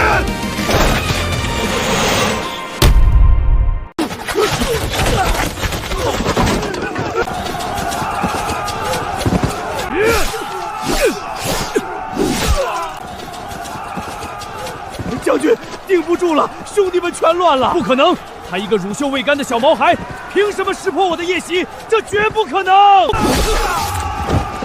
兵不厌诈，给我杀，一个不留！不许退，给我顶住，迎战！撤！吹号角，全军撤退！姓袁的小子终究还是嫩了点儿。算准了我来袭营又如何？只要抓不住老子，这局就不算输。等我退回平原县，凭着坚城死守，我看你那1、2个人能奈我何？单京，你以为你走得掉吗？完了，前面还有伏兵，退路被截断了。不可能，情报上明明说袁宁只有1000兵马，怎么会有这么多人？情报有误！袁尚小贼，你故意给我假情报，骗我来送死！想困死老子？做梦！都给老子冲！抓住那小子，此战必胜！贼将休狂，让你见识见识我袁宁的本事！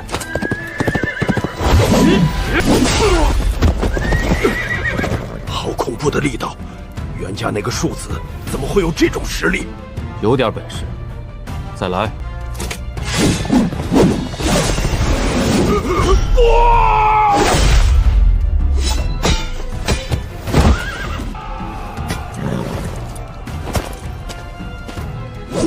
贼将已死，跪地投降者不杀。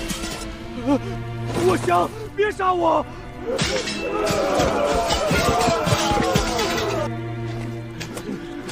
给将军报仇！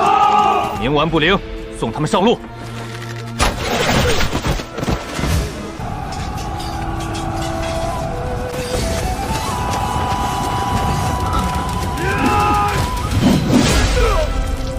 去死吧！滚开！公子的武艺进步竟如此神速，这枪法不但熟练，而且招招致命，哪里像个初上战场的新手？单京已死，降者免死！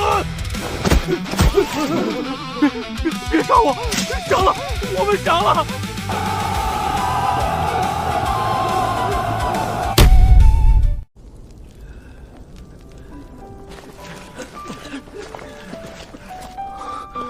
这就是真正的沙场，真是够残忍的。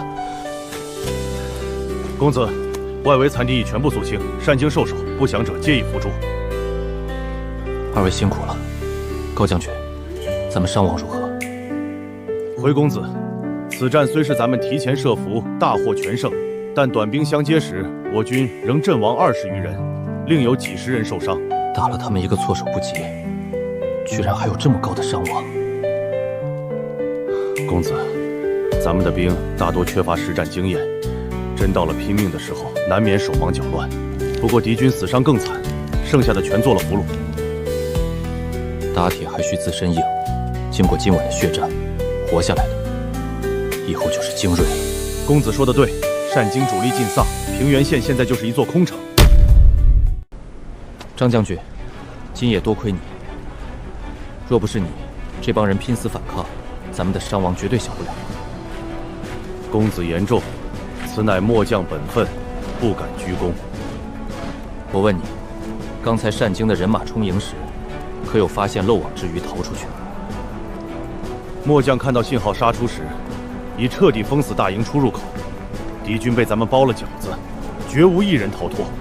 好，既然没人逃走，我倒有个大胆的计划，二位将军帮我参谋参谋。公子请直言。单京全军覆没的消息，平原县现在绝对不知情。咱们何不换上他们的军服，趁夜奔袭，去炸开平原县的城门？妙计！兵不血刃拿下平原县，末将怎么就没想到？公子，此计甚险。万一对方提前得知单京兵败，或者山京留有后手，咱们这可是羊入虎口，自投罗网啊！富贵险中求，平原县现在定多剩下1000守军，若是等他们收到风声死守城池，咱们强攻必定死伤惨重。只要能骗开城门，那1000守军不足为虑，这些值得冒。既然公子已有决断，末将誓死相随。不过为了稳妥，咱们最好从这帮俘虏里挑些人同行，用他们去叫门，城中守军才不会起疑。若是城破，有他们在，也更容易劝降。好主意，这事交给你去办。挑200-300个怕死的，再找几个官大的，留200人看守营寨，其余人半个时辰后急行军。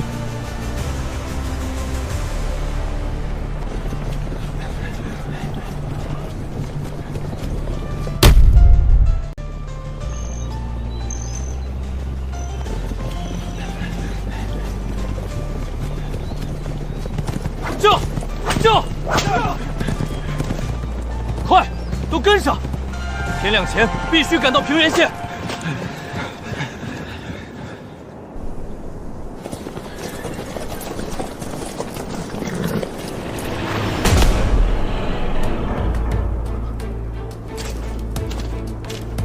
开门！快点打开城门！城下何人？长老三，是我。将军凯旋而归，还不快放我们进去！怎么就你们先回来了？单将军呢？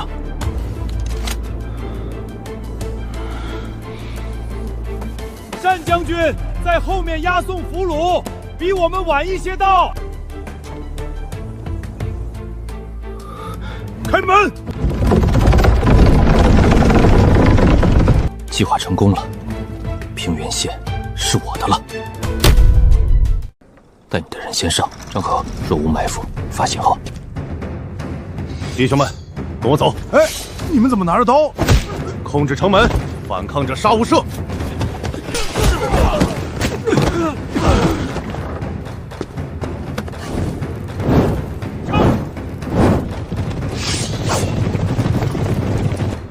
全军出击，直扑府衙。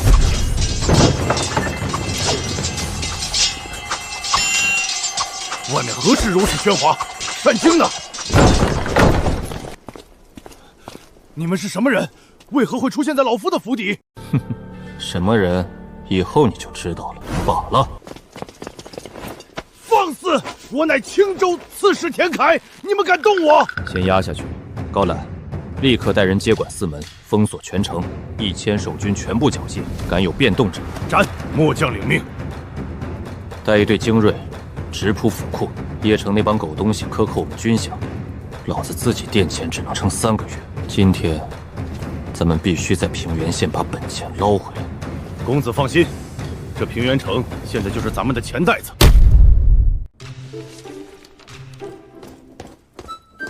公子，大捷！咱们不费一兵一卒，彻底控制了平原县，城中守军尽数投降。府库那边查抄的如何？发财了，公子！公孙瓒这师富得流油，粮草钱财堆积如山，足够咱们大军吃上整整1年。好，有了这些粮草，咱们短时间内再也不用为军需发愁了。还有呢？对了，城中马场里，咱们缴获了200多副上等盔甲，还有300多匹战马。多少？300多匹战马，千真万确，毛色发亮，全是好马。天助我也！我父亲手下10万大军，骑兵也不过数千。公孙瓒靠着白马义总横行北方，连这平原县都留了这么多战马。我正愁没有骑兵，这300匹战马就是我打造无敌铁骑的底子。这下彻底齐活了，立刻派人严加看管马场，少一根马毛，我拿你试问。诺，公子。公子，刚刚抓的那个叫田凯的老头还在外面叫骂，怎么处置？田凯，带他上来，我倒要好好会会这位青州刺史。诺，黄口小儿，你暗算夺城，胜之不武，公孙将军绝不会放过你。是。田赤使，脾气还不小。看什么看？你就是袁家那个庶子？正是。你可比你爹袁本初狠多了。老夫在袁本初手里都没栽过这么大的跟头，今天居然折到你个小辈手上。单京那个蠢货真是误我。田刺史过奖了，既然落在我手里，大家不如敞亮一点。公孙瓒下一步有什么动向？他的主力现在何处？要杀便杀，想从老夫嘴里套出半个字，做梦！压下去，严加看管。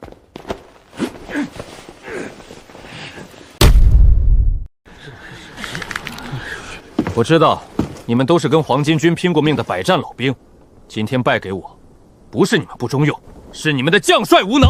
我袁宁不强人所难，愿意留下跟我干的，我管你们1日3餐，3天吃1顿肉，而且按月足额发军饷，绝不克扣半文钱。3天1顿肉还发军饷，公子不是在哄骗我们吧？其他诸侯能给口槽米吃就不错了。高览，把咱们的伙食抬上来给他们瞧瞧。都睁大眼睛看清楚了，跟着我家公子，天天有肉汤，顿顿管饱。若真能如此，我等愿誓死追随公子。愿追随公子。你们几个呢？公子，小人老婆孩子都在幽州，小人实在不敢留下，想回家。好，我不杀你们，但在城里给我干1个月苦力，把城防修补好。1个月后发路费走人。多谢公子厚命之恩。张合，末将在。这批人加上咱们原有的弟兄，一共3500人。你从里面挑出底子最好的，配上缴获的那300匹战马和盔甲，给我砸出一支精锐骑兵来。公子放心，末将等为您练出一支铁骑。太守，急报！平原县传回急报。哦，袁宁那小子撑不住了，要我派兵去救他。不是，袁公子把平原县打下来了，还生擒了青州刺史田凯。你说什么？他手里才2000人，平原县可是有3000守军，他几天就打下来了？千真万确，咱们派去的人亲眼所见，袁公子兵不血刃，拿下平原县城。这小子胆色过人啊！我原本以为他只是比他那几个草包兄弟强点，没想到带兵打仗这么邪门。有了平原县做跳板，整个青州就等于是他的囊中之物了。这袁家庶子是要一飞冲天啊！有意思，他那几个嫡出哥哥要是知道这事儿，估计得把牙咬碎。来人，在，立刻备马，把这个天大的好消息给我送到邺城去。我倒要看看袁本初听到他这个庶子立了这等奇功，那张老脸会是什么颜色。快去！诺。袁家这潭水终于要被搅浑了。听说了没？1000兵马打下3000人驻守的平原县，这也太神了！这袁宁到底是何方神圣？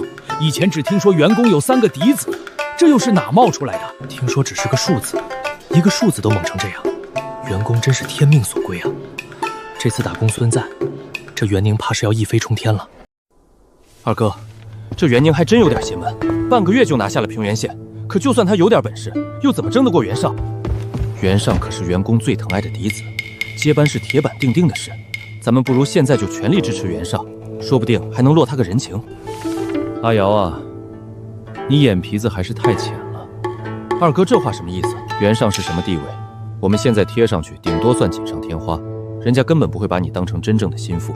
就算他日后掌权，咱们甄家能得到的好处也有限。但袁宁不同，他现在一无所有。我们若是出资下注，那就是雪中送炭。日后不管他输赢，都会对我们感恩戴德。万一他笑到了最后，那就是小投资大回报。做生意讲究的就是以小博大，你难道忘了咱们甄家的立足之本？二哥高明，是我糊涂了。去，把这捷报给小妹送去，让她也高兴高兴。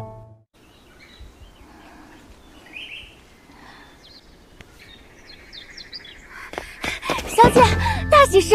小姐眼光真准。可是袁公子打了胜仗，快给我仔细说说。袁公子靠着奇谋妙计，才半个月就把平原县拿下了，现在全邺城的人都在夸他呢。瞧瞧你，一听到他的名字，魂儿都没了。三姐，你又取笑我。这个元宁能把我们家向来沉稳的小妹迷得神魂颠倒，倒是让我越来越感兴趣了。太好了，我就知道他一定能做到的。小姐，这下好了，袁公子这么厉害，武略比试肯定能赢过那个袁尚。到时候二爷一高兴，同意了这门婚事，你就能心想事成了。哪有这么容易？袁家内部明争暗斗，没到最后一步，谁也说不准。不过，这已经让我很开心了。我相信他一定行。这逆子平时看着窝囊，居然半个月就打下了平原县，这岂不是显得老子以前眼光有问题？这是在狠狠打我的脸啊！主公，大喜事啊！宁公子仅凭1000兵马，半月攻克平原，大大长了我军士气。当初公子立下军令状，说3个月拿下平原，如今只用了半个月，可见公子能力卓绝。此等奇功，主公理应重赏，以资鼓励，让他继续为主公打下更多地盘。宁儿这次确实干得不错，理当。主公不可。正南，何出此言？主公，袁宁此番拿下平原县城，算不得什么大捷。若就此重赏，难免让他心生骄横，于他日后成长不利。再者，主公上次已将张贺将军拨到他麾下，这等赏赐已是极厚，若再加封赏，只怕会惹人闲话，说主公偏爱庶子，公私不明。言之有理。那依你之见，主公别忘了，三公子半月前已率2万精兵前往太行山剿灭黑山贼，算算日子，此刻也该到了。不如等三公子得胜归来，再将2人一并嘉奖，岂不两全其美？张燕这伙毛贼确实是我心头大患，若显夫能拔了这根刺，却是大功一件。报！太行山急报！太行山，主公，多半是三公子打了大胜仗啊！好，今日真是双喜临门，让他进来。主公，快发兵救救三公子吧！你说什么？三公子大军抵达太行山后，淳于裘将军苦劝公子在山下扎营，可三公子不听，非要率军突进，结果中了张燕的埋伏，大军死伤惨重啊！三公子现已退守真定县，可黑山贼死围城，主公若再不发兵，三公子危也。淳于琼是干什么吃的？他一个老将，怎能由着贤府一意孤行？2万精锐啊！诸位，我儿现身陷重围，这可如何是好？主公，当务之急是速命颜良将军率军前往真定解围。对，传令颜良，即刻拔营。主公不可。有何不可？颜良将军正率军镇守边界，防备公孙瓒。若此时抽调主力，边界空虚，公孙瓒一旦发难，我军必有大祸。边界不是还有文丑吗？更何况公孙瓒现在自顾不暇，哪有功夫管我们？主公，兵者国之大事，不可行此险棋啊！我儿性命攸关，难道要我这个当父亲的见死不救？不必再言，速去给颜良传令，火速驰援真定。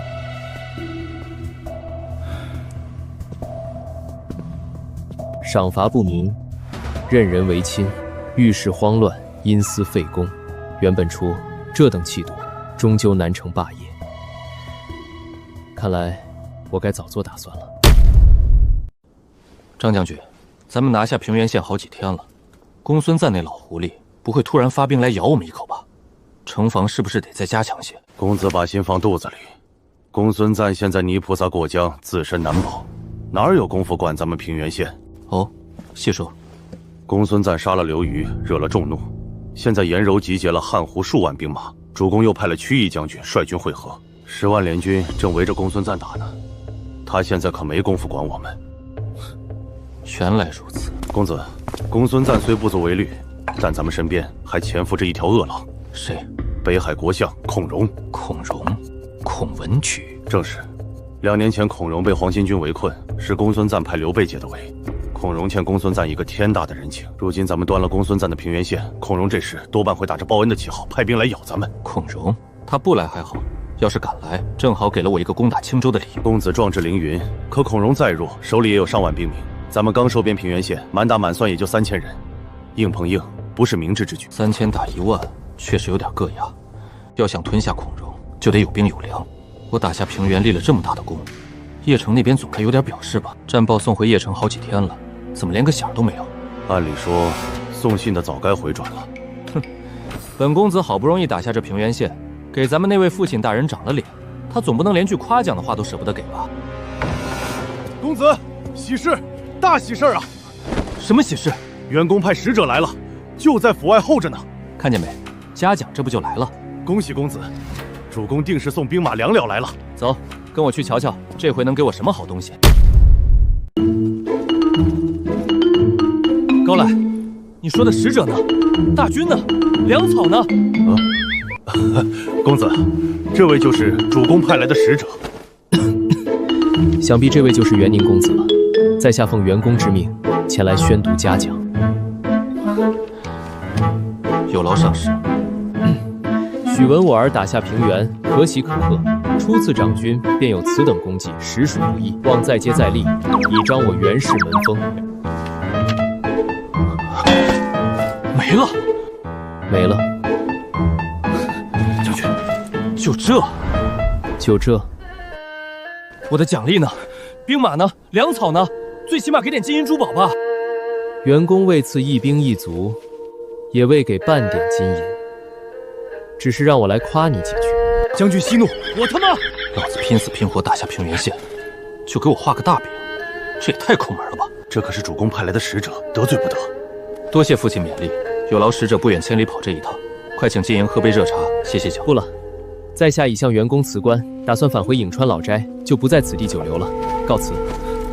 等等，辞官回颍川？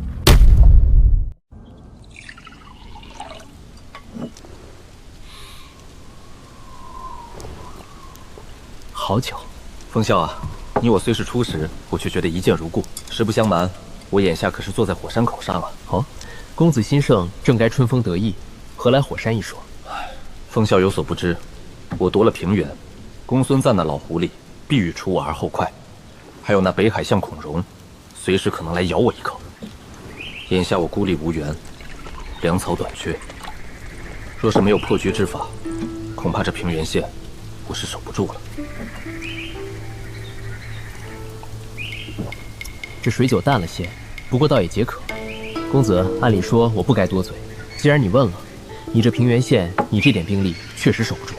守不住，那就求援呗。求援？哪有这么容易？我拼死打下平原，我爹就让你带几句轻飘飘的空话来。我亲自去求，恐怕也要不到1兵1卒。公子还指望元公增兵呢，别白费心思了。元公眼下根本不在邺城。不在邺城？我爹去哪儿了？三公子去了太行山剿匪，可惜清军冒进，中了黑山贼张岩的埋伏，如今被围在了真宁县。连上这废物没打过仗还敢去惹黑山贼，找死！元公爱子心切，已经亲自率大军去救了，短时间内回不来。袁绍居然真去救他了，眼下正是猛攻公孙瓒的大好时机，只要大军压境，不出2年就能吞并幽州。他倒好，为了个废物儿子，连天下都不要了。我爹绝非能争霸天下的明主。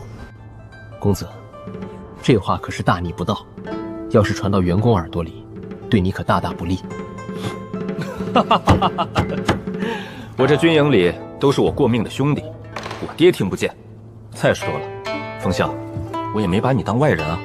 哦，公子就这么笃定我不是元公的人？你不是都辞官了吗？不如我来猜猜你为何辞官。公子猜猜看。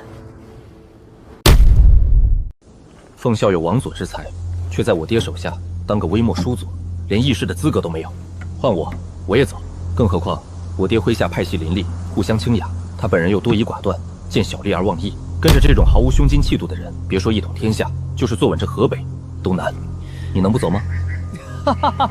公子，我以前还真没看透你，没想到你竟有这等远见，倒叫郭某刮目相看。不过，你说员工不能横扫宇内，可他如今坐拥大半个河北，是当世最强诸侯，若他都不行，公子觉得何人可以？我爹兵虽多，却算不上最强。中原曹操坐拥3州，猛将如云，更手握汉地，算是个英雄。南面袁术，就连那幽州公孙瓒，要不是他自己作死，我爹想灭他都难。一旦公孙瓒大军压境，再加上青州兵马，公子腹背受敌，别说一统天下了，恐怕小命都保不住。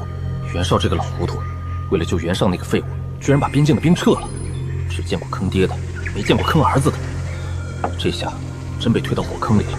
公子对天下大事竟看得如此通透。那依公子之见，这扫平宇内之人是曹操，还是袁术？都不是。都不是，那是谁？是本公子。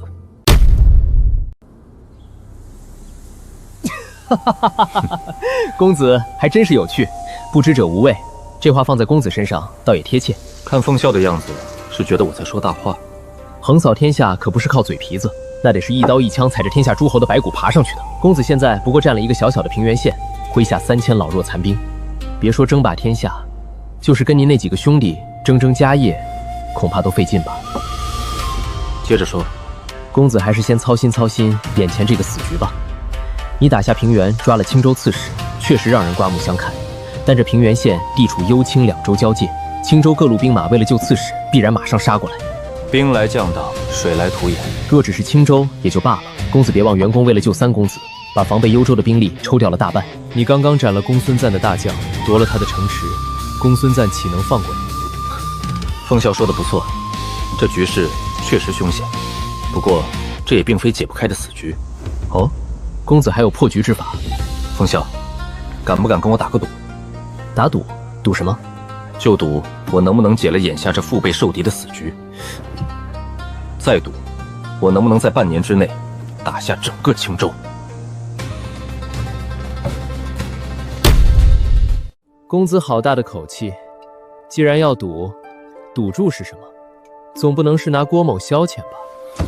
赌注，便是你郭奉孝。我？对，若是我赢了，奉孝便入我麾下，做我的军师，辅佐我成就霸业，敢吗？那是若是公子输了呢？哈哈，若我输了，我亲自护送奉孝安然离开河北，再奉上10坛绝世美酒。哈哈哈哈！好，好，好，冲着那10坛美酒，这个赌我郭家应下了。反正我回颍川也不急，就在公子营中叨扰几日，看看公子这3000兵马怎么破这必死之局。一言为定。公子，出大事了！报，探子急报，公孙瓒得知大将被斩，平原失守，勃然大怒，已经命其子公孙旭亲率1万精锐直奔平原杀来。还有，青州那边也动了。北海相孔融为了救田凯，命大将宗保率领5000兵马，正从北海向我们冲进。最多10日，2路大军就会兵临城下。15000大军，5倍于公子的兵力。公子，前有狼，后有虎，这平原县成了一座孤岛了。敌众我寡，2路夹击，这可怎么办啊？公子，敌军15000人，兵锋太盛，咱们手里满打满算就3000人，小半还是刚收编的降军。一旦开战，这帮降兵极有可能临阵倒戈。是啊，公子，留得青山在，不怕没柴烧。咱们已经运走了平原的辎重，不如留个空城给他们，暂退东州，保存实力。退？往哪儿退？好不容易拿下的平原县，就这样拱手让人？可敌我兵力悬殊，这仗根本没法打呀。死局之中，尚有一线生机。你们只看到2路大军，却没看到这里面的时间差。时间差？不错，孔融的兵马距离平原不过几日路程，可中间隔着黄河天险，而公孙瓒想绕过南皮杀到平原，只能走偏僻小路，最快也得半个月。公子的意思是，先打孔融？对，趁公孙瓒没到，咱们集中兵力吃掉孔融这5000人，没了背后牵制，就算公孙瓒杀到，咱们据城而守，也一样能耗死他。公子，就算咱们能拖半个月，公孙瓒那1万精锐到了，咱们还是挡不住啊。除非南皮的守军肯出兵阻截，减缓他们的行军速度。南皮守军虽多，可主帅没有主公的军令，岂会轻易为了咱们出兵？如果南皮的主帅是我亲大哥呢？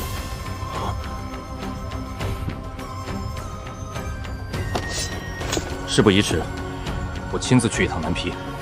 你们俩留守平原，死死扼住黄河渡口。孔融就算急迫天，也别让他过河。末将领命。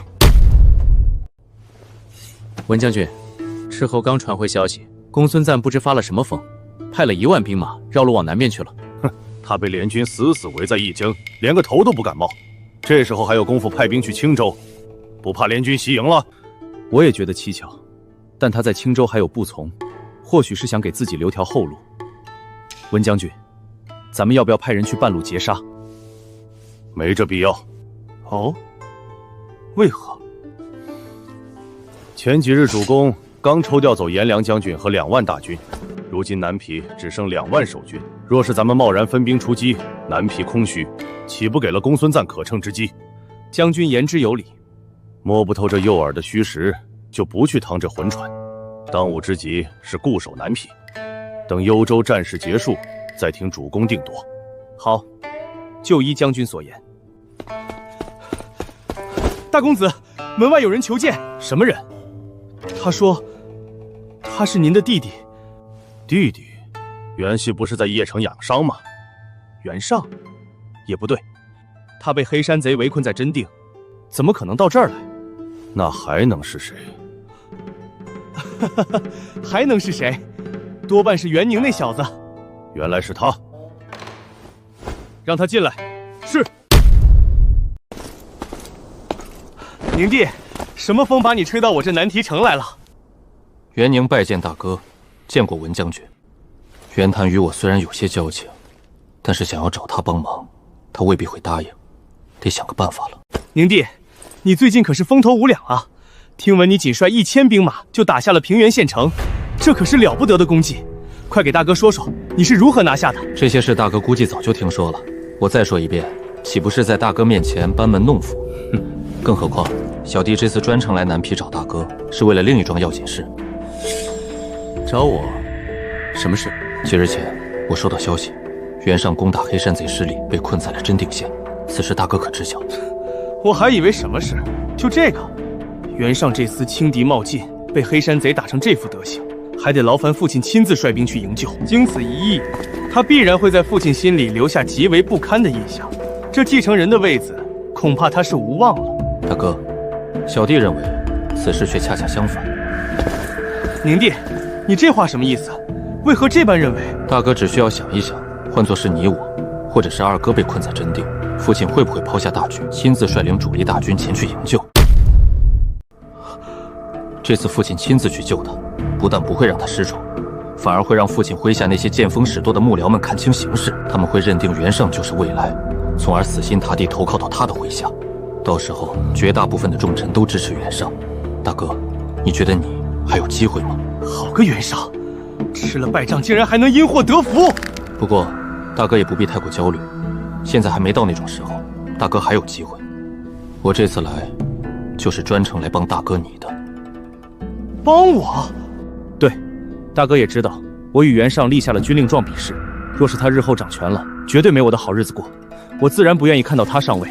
要执掌袁家，我袁宁第一个支持大哥。宁弟，我倒是想知道你有什么办法可以帮我。这事不难，只要大哥借我5000兵马，让我去扫荡青州，将青州的公孙瓒余党彻底剿灭，一统青州。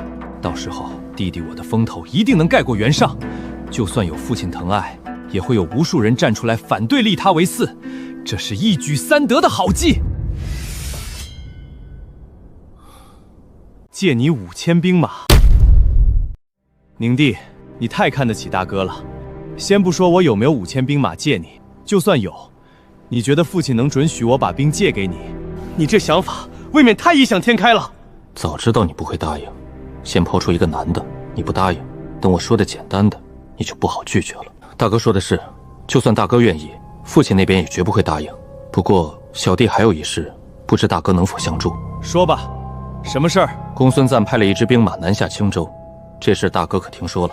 这支兵马多半是冲着我来的，我夺了平原县，切断了公孙瓒和青州的联系，他自然不会善罢甘休。大哥也清楚，我手下就那点人，绝对挡不住这支大军。若是他们到了平原，我只能撤退。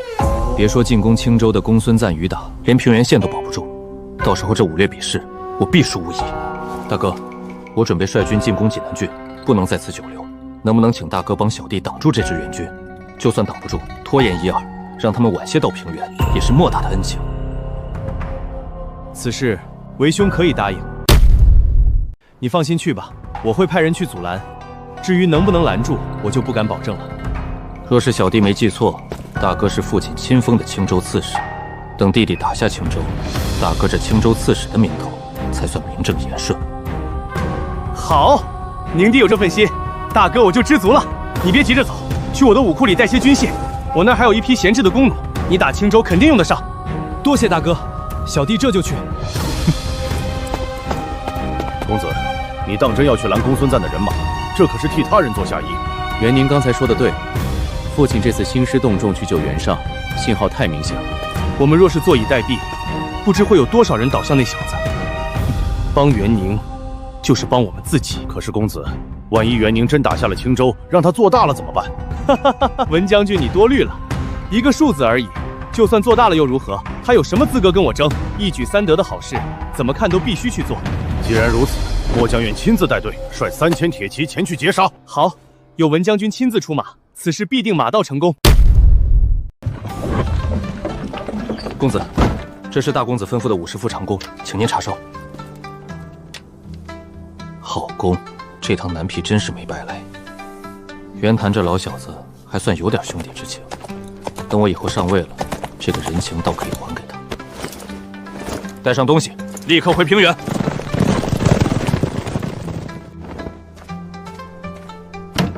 公子，此行去南皮可还顺利？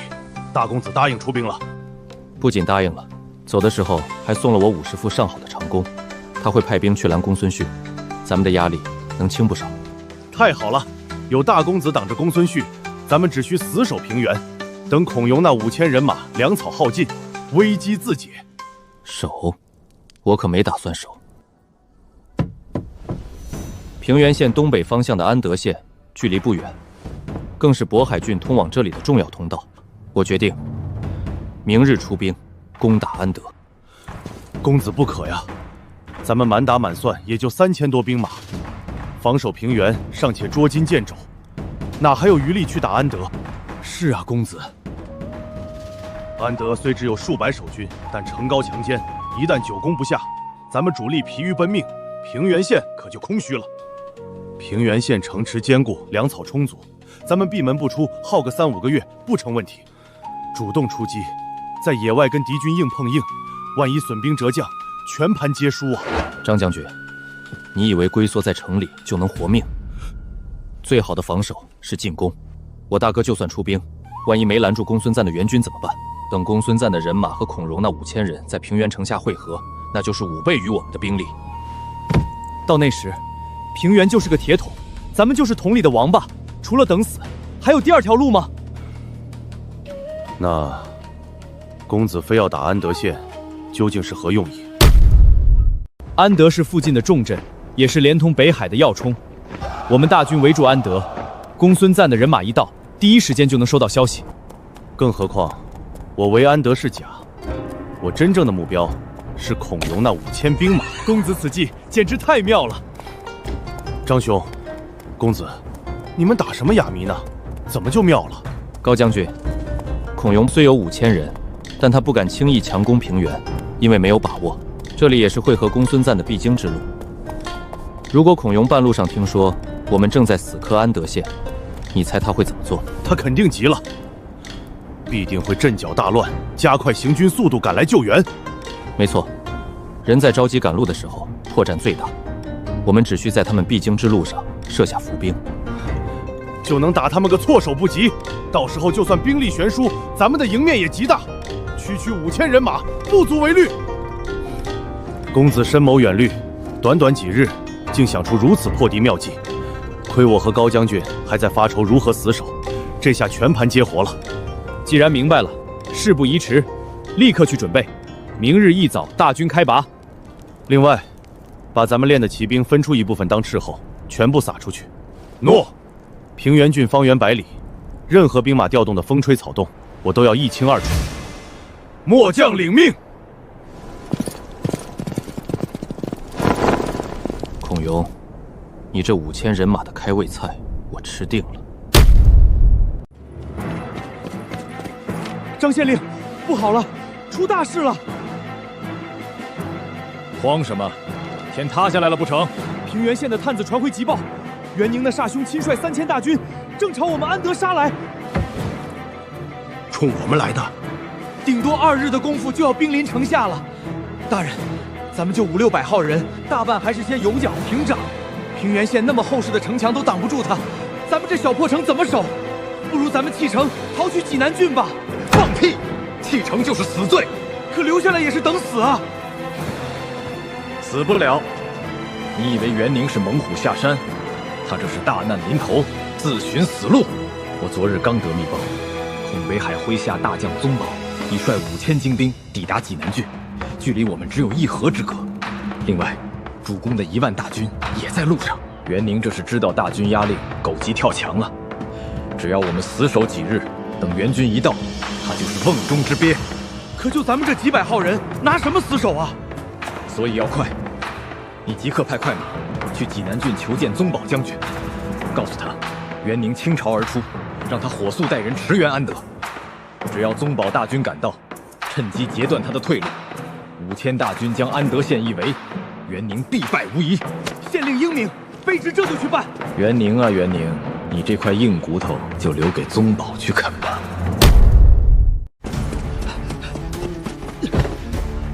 宗保将军，元宁大军距安德已不足1日路程，我家县令叩请将军速速发兵救援。知道了，带他下去领赏休息。叔侄，这事儿你怎么看？将军是不是在考虑率军前往安德县救援？先生觉得呢？我不建议改道去安德。元宁敢在这时候离城去打安德，说明平原县里并未预留多少兵力。若是此刻我们打下平原，就等于切断了元宁的回退线路，届时安德之危自然迎刃而解。叔侄，你说的在理，可你想过没？是我们打下平原的几率大，还是元宁打下安德的几率大？我们不知元宁在平原留了多少人，就算只有1000，平原好歹是郡城，想打下来确实不易。安德不过是个驻守500-600人的小县城，元宁就算只有2000兵马，只要带足工程器械，不出几日就能拿下。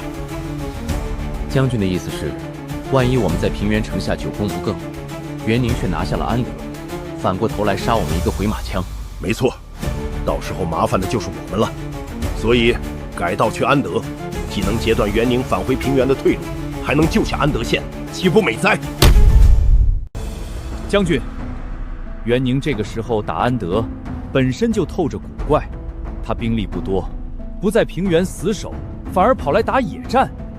我担心这是诱敌之计，他想在野外伏击我们。诱敌？他拿什么诱？你就是书生之见，太谨慎了。元宁小儿不过是靠着坑蒙拐骗拿下了平原，真论硬仗，他算个什么东西？将军，不可轻敌呀！我手握5000精锐，就算他真在野外设伏，本将也能正面碾碎他。要是他龟缩在城里，我还嫌麻烦；他敢出来，正好一网打尽。唉，宗保刚愎自用，只怕要吃大亏。传我军令，全军即刻拔营，改到安德县。本将要活捉元宁。高览，东平陵那边有动静了吗？回公子，派出去的斥候还没传回消息。宗保要是缩着不出来，我这出戏可就白唱了。安德这块肥肉，孔融不可能不眼馋。公子，上钩了！探子来报，东平陵兵马出动了。往哪边去了？平原还是安德？没去平原，直奔安德来了。哈哈哈，好，宗保啊宗保，你果然没让我失望。公子，他们有5000人，咱们若是硬拼，恐怕伤亡不小啊。谁要跟他硬拼？从东平陵来安德，只有一个渡口，只要他们渡河，就是活靶子。我要在黄河边半渡而击，让他这5000大军不战自溃。高览听令。末将在。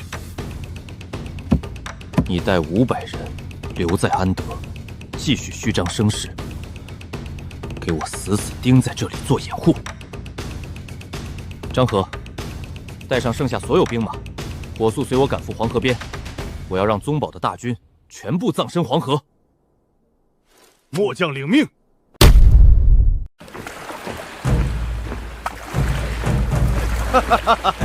传令下去，让先锋军抓紧歇息，等后续主力一过河，半日之内杀到安德，把袁宁给我包了饺子。将军神机妙算，那袁宁现在肯定还蒙在鼓里呢。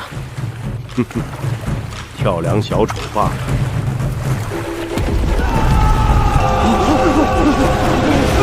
弟媳，有弟媳！全军出击，斩敌手者，官升3级，赏钱万贯。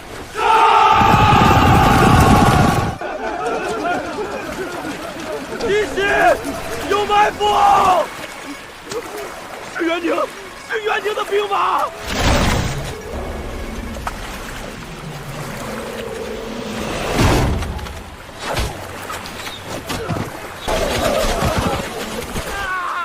我的腿！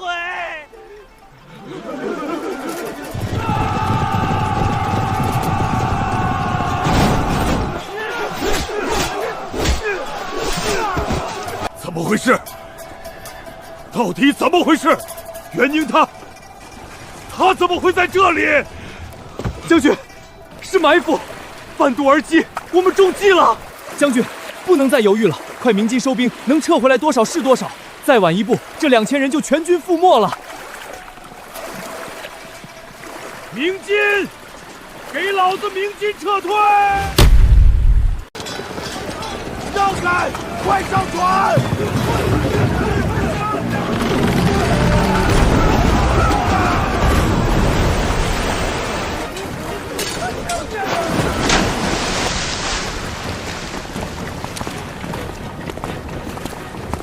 哈哈哈！公子，你看，宗保那张脸比锅底还黑。宗保将军，我袁宁在此恭候多时了，这份大礼可还喜欢啊？袁宁小儿欺人太甚，我宗保发誓不杀你，誓不为人。将军息怒，当务之急是收拢残兵，我们还没有输。2000精锐，2000精锐呀，就这么没了，我还怎么赢？将军忘了，公孙将军的援兵马上就到了，只要我们与援军会合，区区袁宁，弹指可灭。对，公孙将军，我们还没败。袁宁，你给我等着，等公孙瓒的大军一到，就是你的死期。本将要亲手取你首级。公子，此计当真是神来之笔。末将跟在公子身边，才知何为用兵如神。此战太过轻松，宗保麾下不过是一群乌合之辈，战果如何？回公子，此役斩敌800余，俘虏621人。据俘虏交代，渡河敌军共2000人，其余尽数溺死于黄河，只有寥寥数十人逃回对岸。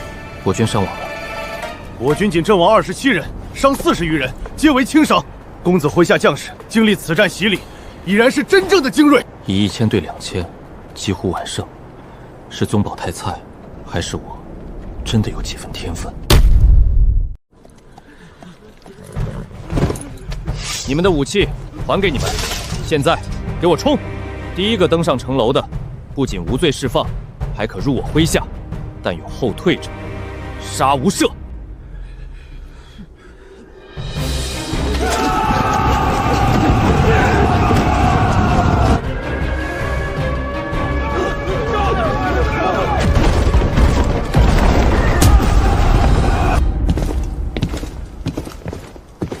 安德县竟被你正面攻下了。区安德，顺手而为。此番出征真正的目的是恐容那5000援兵。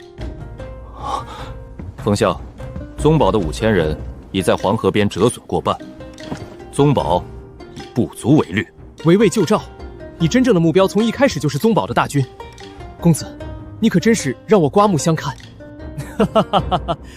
风笑，更让你刮目相看的还在后头呢。哦，让我想想，莫非是公子已经想好了如何对付公孙瓒的援兵？风笑果然聪慧，一点就透。他们若不来便罢，若是敢来我平原，我定叫他有来无回。原以为袁氏子弟皆是碌碌之辈，没想到竟藏着这等人物。若公子真能拿下青州，我郭家愿为公子之军师，效犬马之劳。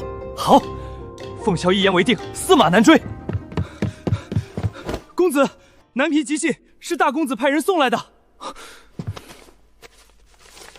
哈哈哈，好啊！我这位好大哥果然没让我失望。公子，何事如此高兴？凤笑，你看，我大哥已命文丑率3000铁骑，在千重县截住了公孙瓒的援兵。此战，文丑大破敌军，斩首2000。大胜固然可喜，但这信上说，公孙瓒的残部往南边乐安郡逃了。公子，安德县已彻底掌控，末将留下1000兵马驻守，城中若有风吹草动，立刻便能知晓。好，干得漂亮！高览，你办事我放心。既然安德已定，你正好腾出手来，替我办件大事。请公子吩咐。打高唐，公子三思啊！公子，高唐可是青州的咽喉渡口啊！公子，高唐乃水陆要道，易守难攻。且不说平时就有1000余驻军，事后刚传回消息，宗保的残部已经退守高唐。不错，两军会合，高唐如今至少有3000重兵，没有大型帆船，我们怎么渡过黄河？公子，兄弟们连打2场血战，早已疲惫不堪。若是此时强攻高唐，实在太过仓促，还请公子从长计议。从长计议？等公孙旭在乐安郡休养半个月，兵强马壮的来打我们吗？你们觉得将士疲惫，不宜出战？宗保也是这么想的。他刚吃了个大败仗，犹如惊弓之鸟，必定以为我们会在平原休养生息。兵法云：出其不意，攻其不备。公子此计甚妙。我要的就是这个时间差。他以为我不敢打，我偏要打他个措手不及。只要拿下高唐，青州的大门就彻底对我们敞开了。可是公子，渡河的问题怎么解决？我早有安排。你们附耳过来。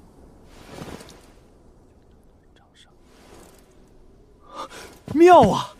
公子此计简直是神来之笔，宗保做梦也想不到我们会用这招。末将这就去准备，定叫那宗保有来无回。传我军令，全军集结，目标高唐。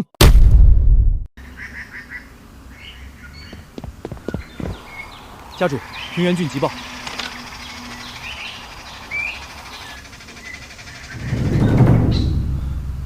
这小子居然又赢了，而且赢得这么漂亮。二哥，看我们给你带什么好吃的啦！二哥，发生什么事了？是生意上出了问题吗？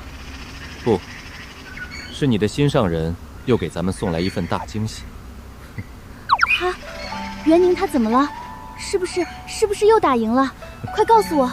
何止是赢了，宗保倾巢而出，被他在江面上用半渡而击，轻松取胜。太好了，我就知道他一定可以的。我的天，二哥，这个袁宁简直是天神下凡，居然能屡战屡胜。我以为他是一匹千里马，没想到他是一只即将苏醒的猛虎。这一笔投资必须追加，而且要下重注了。二哥，你的意思是？锦上添花，永远不如雪中送炭。他现在根基不稳，正是最需要我们的时候。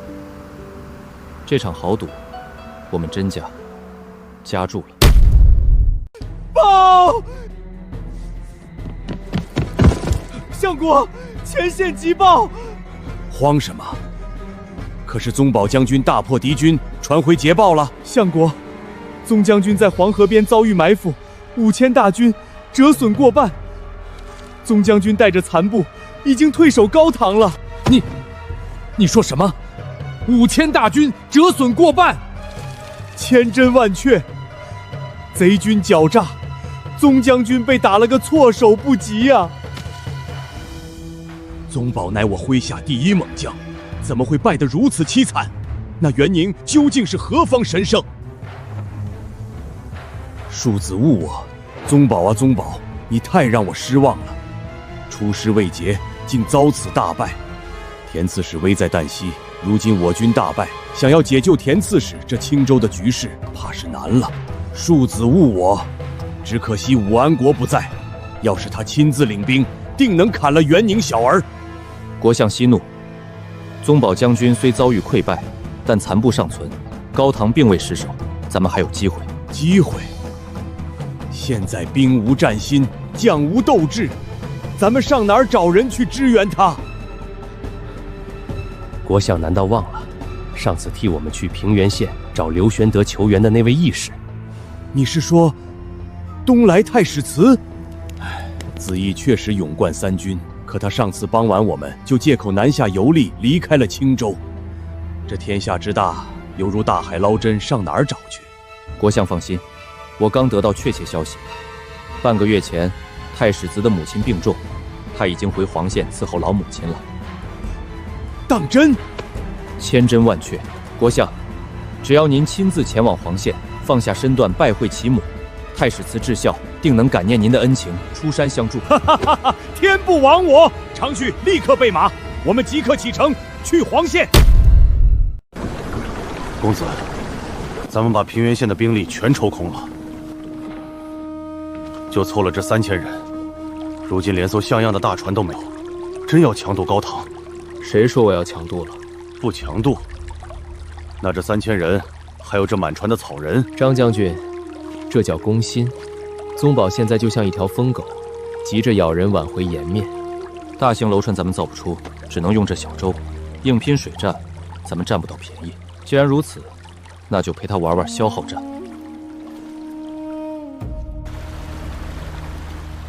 传令下去，等天彻底黑透，把这些扎满草人的小船全给我放出去，击鼓呐喊，动静越大越好。公子是想骗光他们的箭矢？末将领命。公孙旭的援兵呢？连个鬼影子都没有。难道就让老子在这儿干缩着当乌龟？报！将军，江面上发现大量敌军船只。谁的兵马？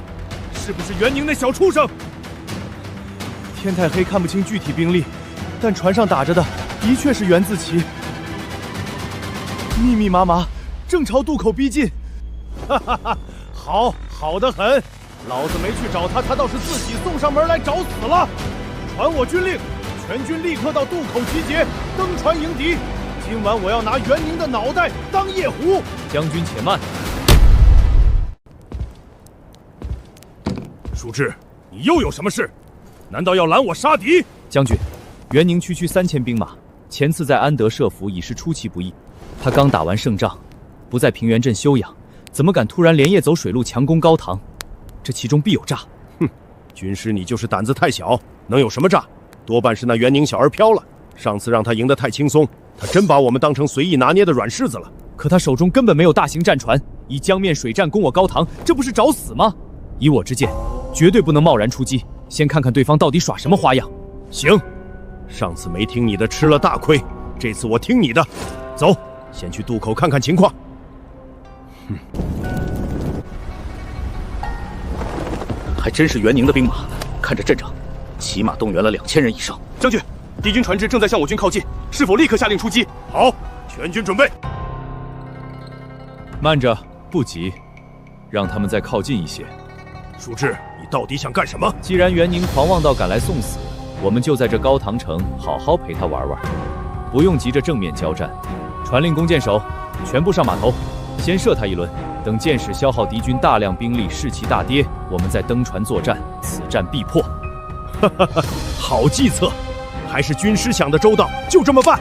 传我将令，高唐县所有弓箭手立刻全部拉出来，在码头集结。列阵，给我放箭！哈哈哈哈哈！袁宁小儿敢夜袭我高唐，真当老子是吃干饭的？敌军冲锋速度减缓了，给我继续射！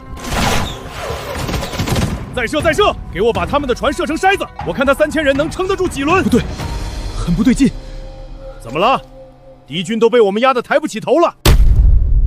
舒志，怎么了？这帮敌军都被我们射得屁滚尿流，连头都不敢冒了。你怎么还愁眉苦脸的？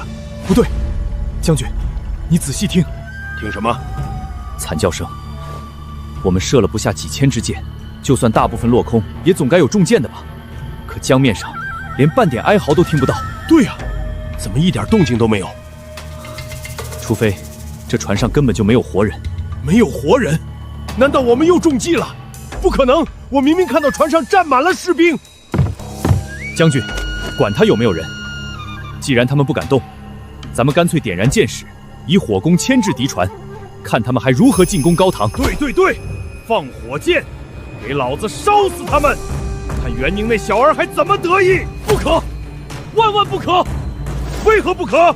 将军，你感受一下风向，眼下刮的可是南风。一旦放火箭点燃敌船，他们若是弃船，失去控制的火船必定会被风吹向我们码头。袁宁用的不过是些破烂小船，可我们停在码头的全是正规战船。要是把咱们自己的战船给引燃了，那可是自断双臂啊！这也不行，那也不行，那你说怎么办？我们的箭矢可不多了。几轮箭雨下去，就算有活人也死绝了。传令全军登船，正面迎战，把他们的船全给我缴获过来。好，就依你。全军听令，立刻登船，给我杀过去！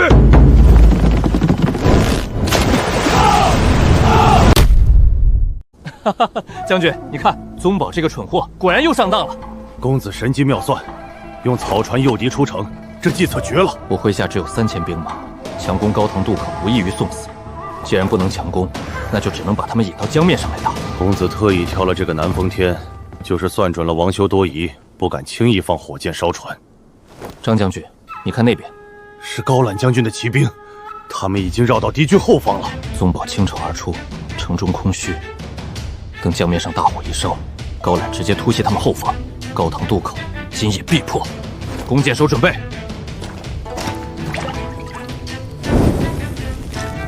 放箭，给他们加把火。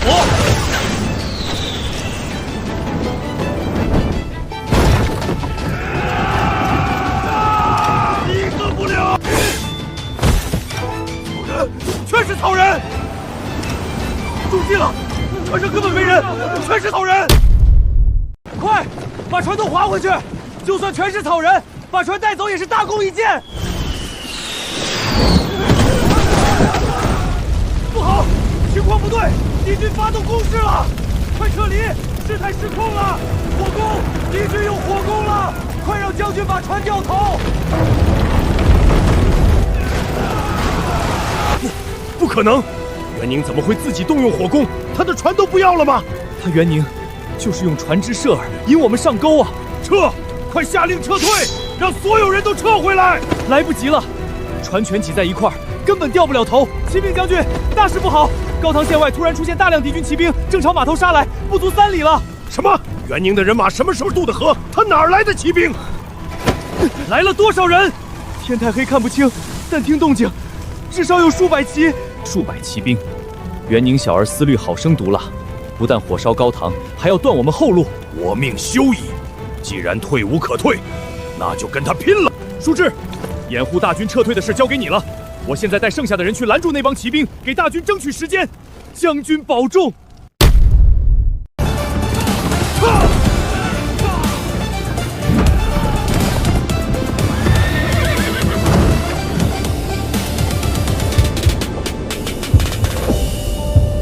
来得好，让我瞧瞧你有几分本事，敢在你高览大爷面前嚣张！贼子休要猖狂，吃你宗保爷爷一刀！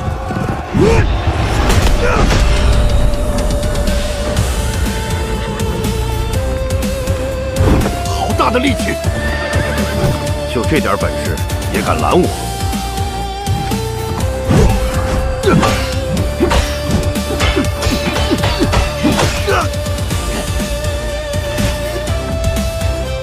结束了。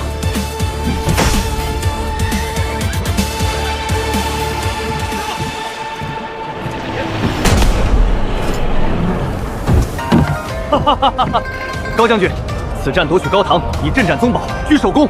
公子过誉了。若不是公子用废船射饵吸引敌军火力，末将哪能这么轻易杀进来？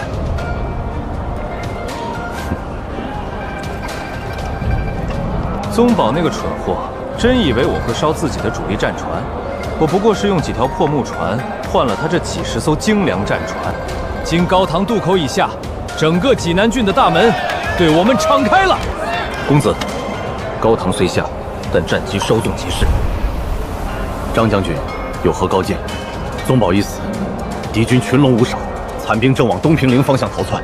东平陵乃是济南郡治所，此前为了守高唐，东平陵已经被抽调了一半兵力。如今城中空虚至极，顶多只有500-600守军。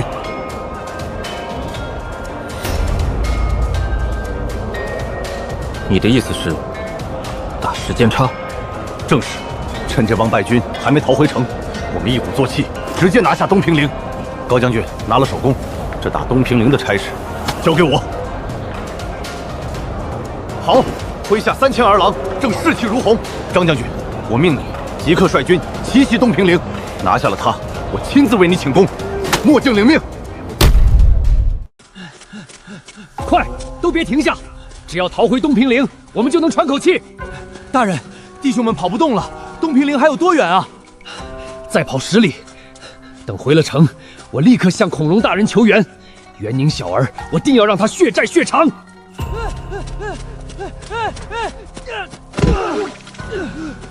报，大人，不好了，敌军追上来了！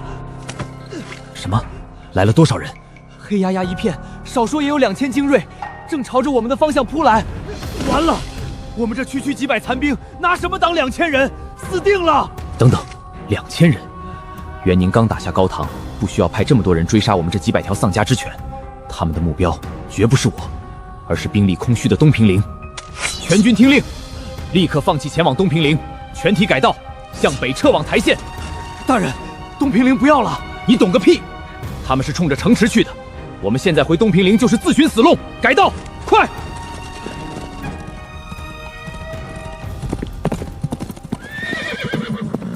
是王修那帮高唐逃兵。正是，但他们似乎察觉到了我们在追，半炷香前突然改道，往北面逃窜了。将军，要不要分出一支兵马追上去，把这帮余孽剿干净，免得留有后患？追几百条丧家之群，耽误了攻城的大事，你担当得起吗？末将知错。王修倒是聪明，知道弃车保帅。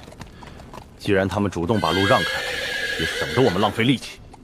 传令全军，天亮之前我要看到东平陵的城头插上我军的大旗。杀！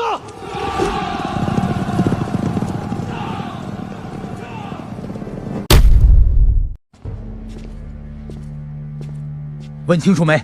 城外到底是谁的兵马？回太守，他们自称是宗保将军的人，可小人伸长了脖子看，根本没见着宗保将的影呀。那就让他们在城外扎营。他们不干，扬言若不立刻打开城门放他们进去，就要强攻。强攻？上次宗保抽走了一半兵力，如今城里就剩500-600号人，对方黑压压一片，少说也有几千，这怎么守得住？太守大人，咱们根本挡不住啊！万一惹恼了对方，强攻进城，把咱们都给杀了怎么办？那依你之见，倒不如直接放他们进来，不管是敌是友，咱们主动开门，态度摆在这儿，总不至于对咱们赶尽杀绝吧？再说了，谁占了这城，不都得要咱们帮忙管事儿吗？言之有理，不管是敌是友，都放进来。若为盟友，不可拒之门外；若为敌人，免于一场战乱，也是为了保全这满城百姓免遭战火。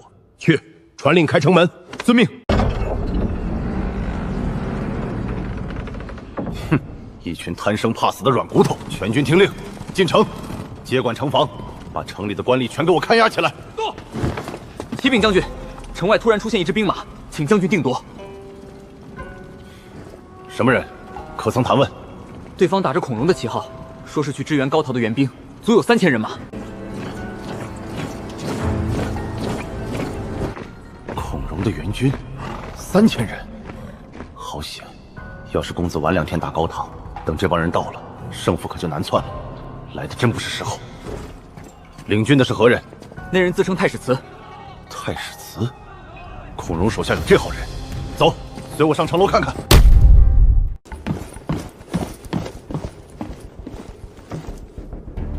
城呈上听着，我等乃孔国相麾下，借道前往高唐，欲在此歇息一晚，速速打开城门，明日一早便走。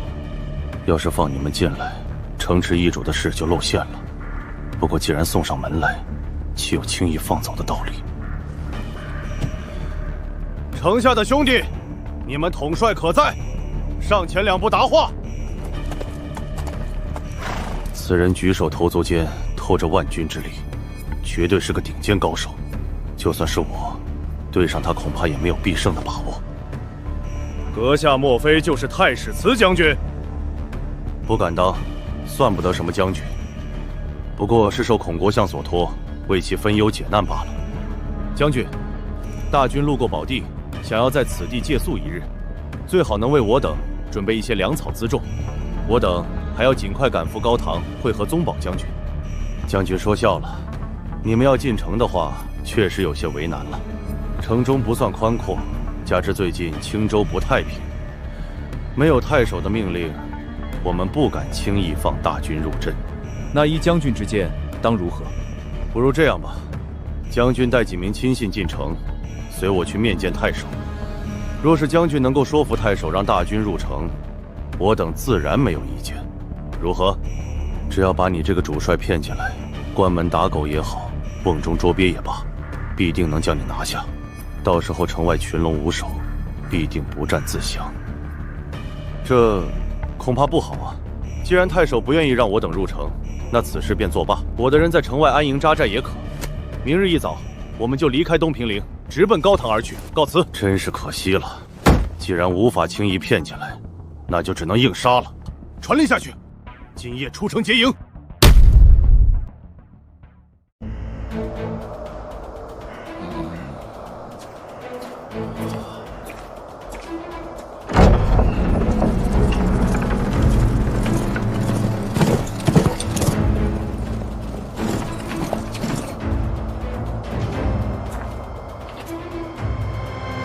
冲！把他们都杀光！有情况，敌袭！敌袭！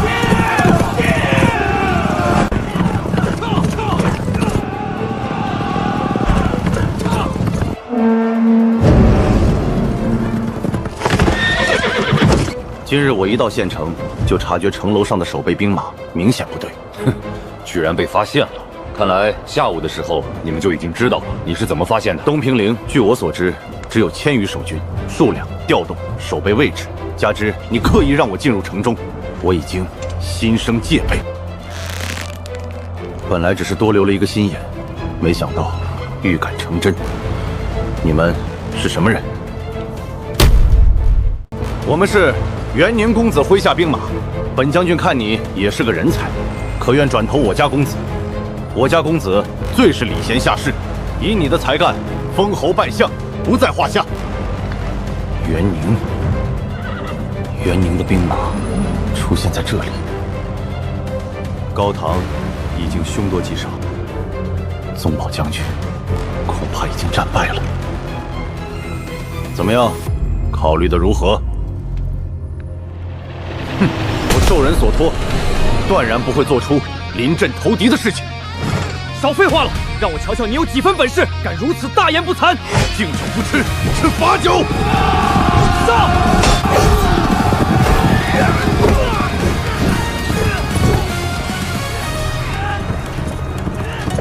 看招！好霸道的刀式，是我生平所见的对手中，你也能排得上号了。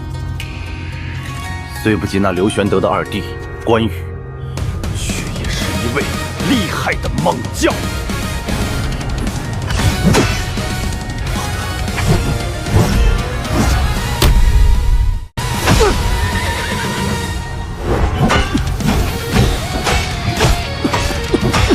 此人武艺绝顶，我绝不能硬拼。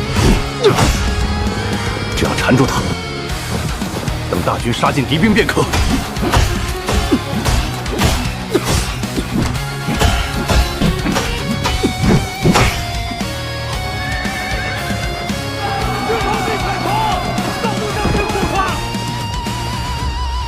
不好，再这么下去，护住我，必须尽快击败他，提振士气。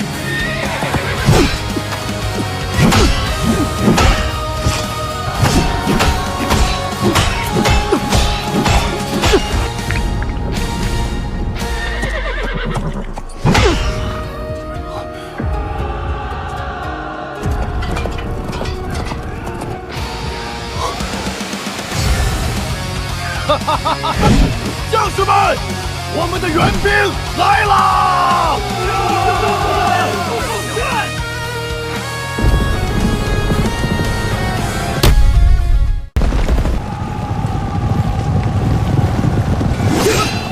管他是敌是友，先炸他一炸！不好，我这些新兵本就不是对手，如今对方又来了骑兵，再打下去，只有全军覆没。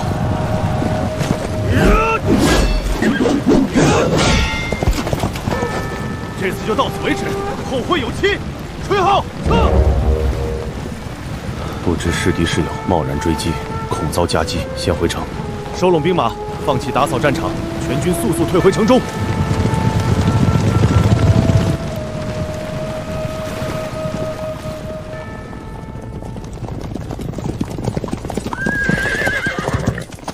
城上可是张合将军？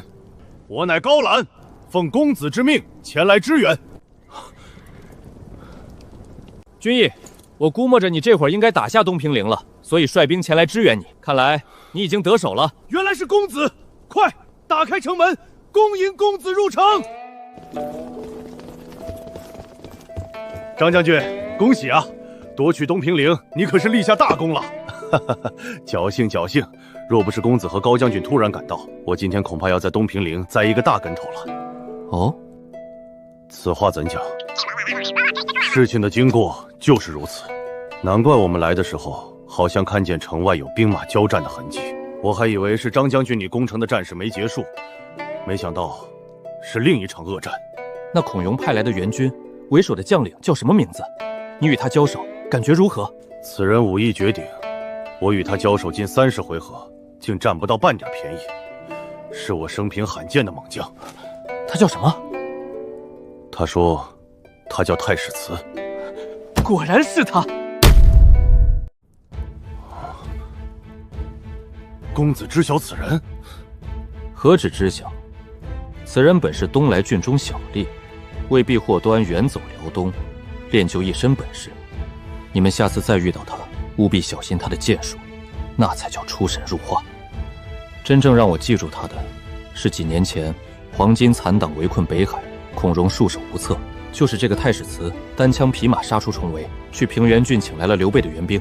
此人有万夫不当之勇。原来如此，难怪我与他交手时感觉压力极大。此人真乃一员虎将。我本以为他早已离开青州了，没想到还在孔融麾下。有他在，我们想对付孔融，怕是有些棘手了。算了，此事暂且不急。经此一役，孔融的兵马也损失惨重，他一时半会儿也无力再犯。当务之急是先在济南郡站稳脚跟。传我命令，立即派兵将济南郡下辖各县全部拿下，趁机在此地招募兵马，扩充实力。待我们兵强马壮，区区一个太史慈，又何足惧哉？废物！给你那么多兵马，竟被一群乌合之众围困在真定。为了救你，我大军星夜驰援，连折数万兵马。你说说你这般无能，日后为父如何将这偌大的基业交托于你？父亲息怒，孩儿只是一时失察。那黑山贼张燕勇猛过人，绝非孩儿能力不行，实在是贼将太过凶悍啊！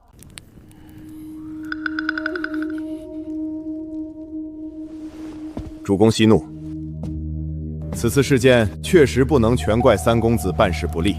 那张燕确实有几分真本事。哼，连个山贼都打不过，还有理了？主公难道忘了，几年前那号称飞将的吕布勇冠天下，奉命去讨伐黑山贼时，不也差点在张燕身上栽了跟头？连吕布都吃过苦头，足见这群贼寇绝非寻常乌合之众啊！尚儿毕竟是我最疼爱的嫡子，罢了。起来吧，这件事情就不怪你了。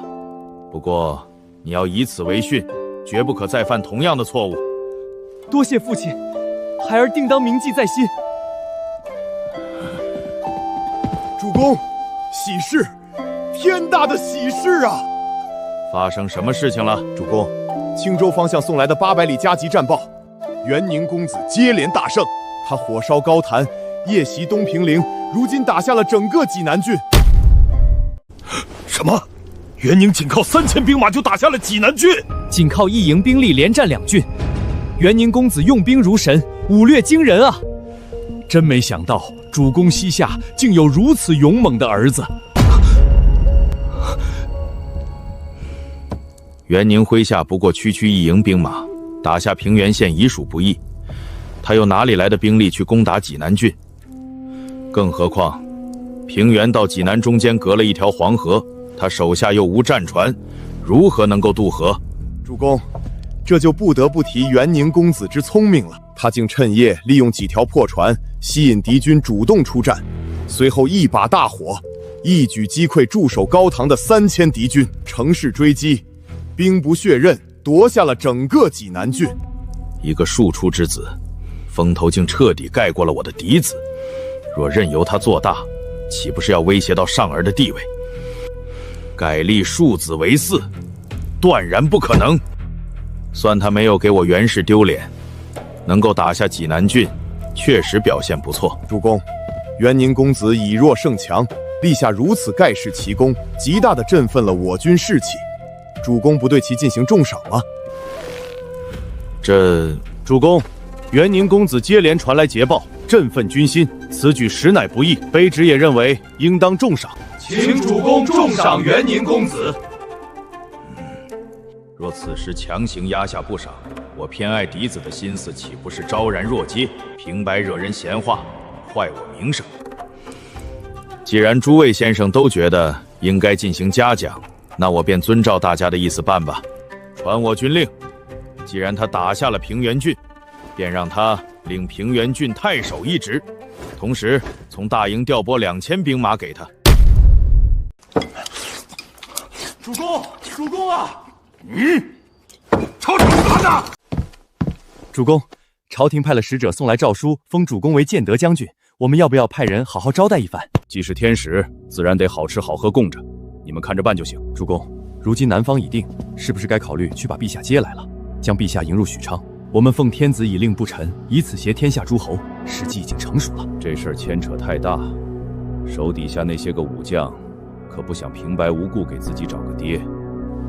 明天把他们都叫来，大家一起议议，再做决断。对了，主公，还有件小事。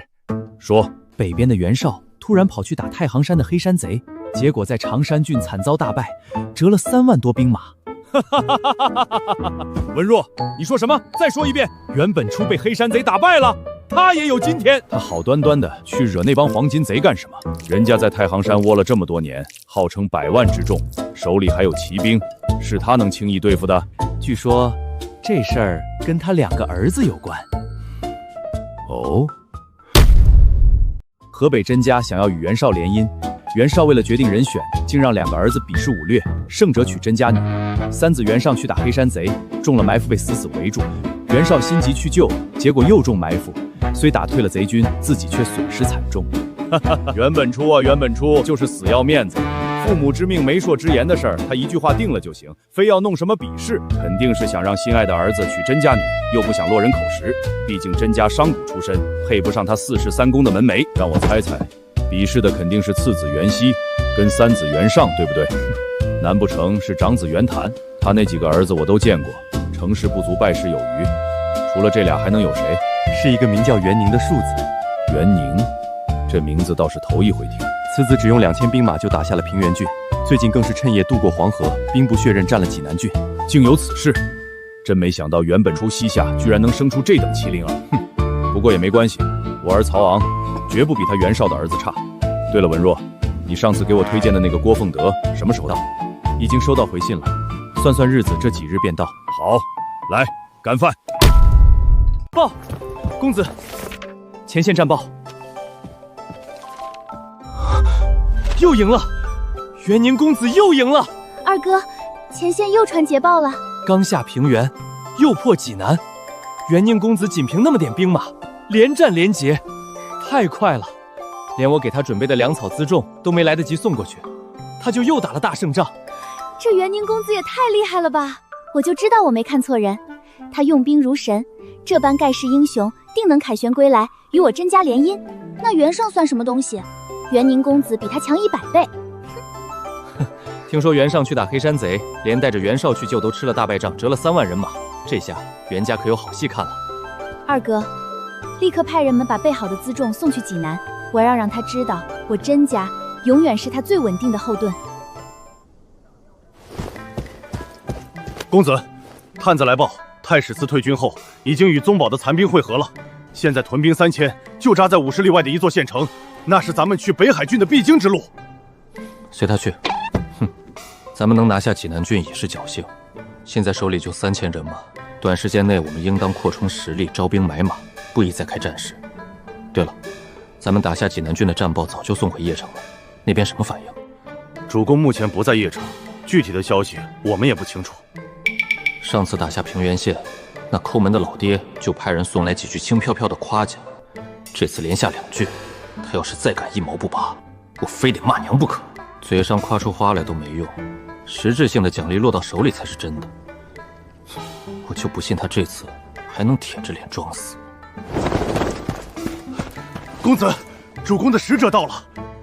哦，这次该不会又是个跑腿的，过来夸我2句就走吧？不，这次不是，城外来了好些人马。走，出去看看。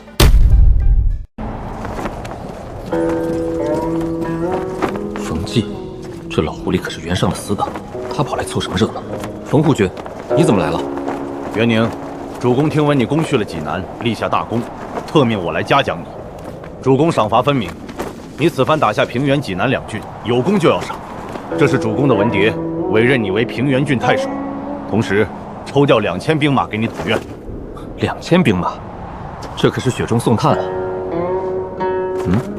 怎么有2份文牒？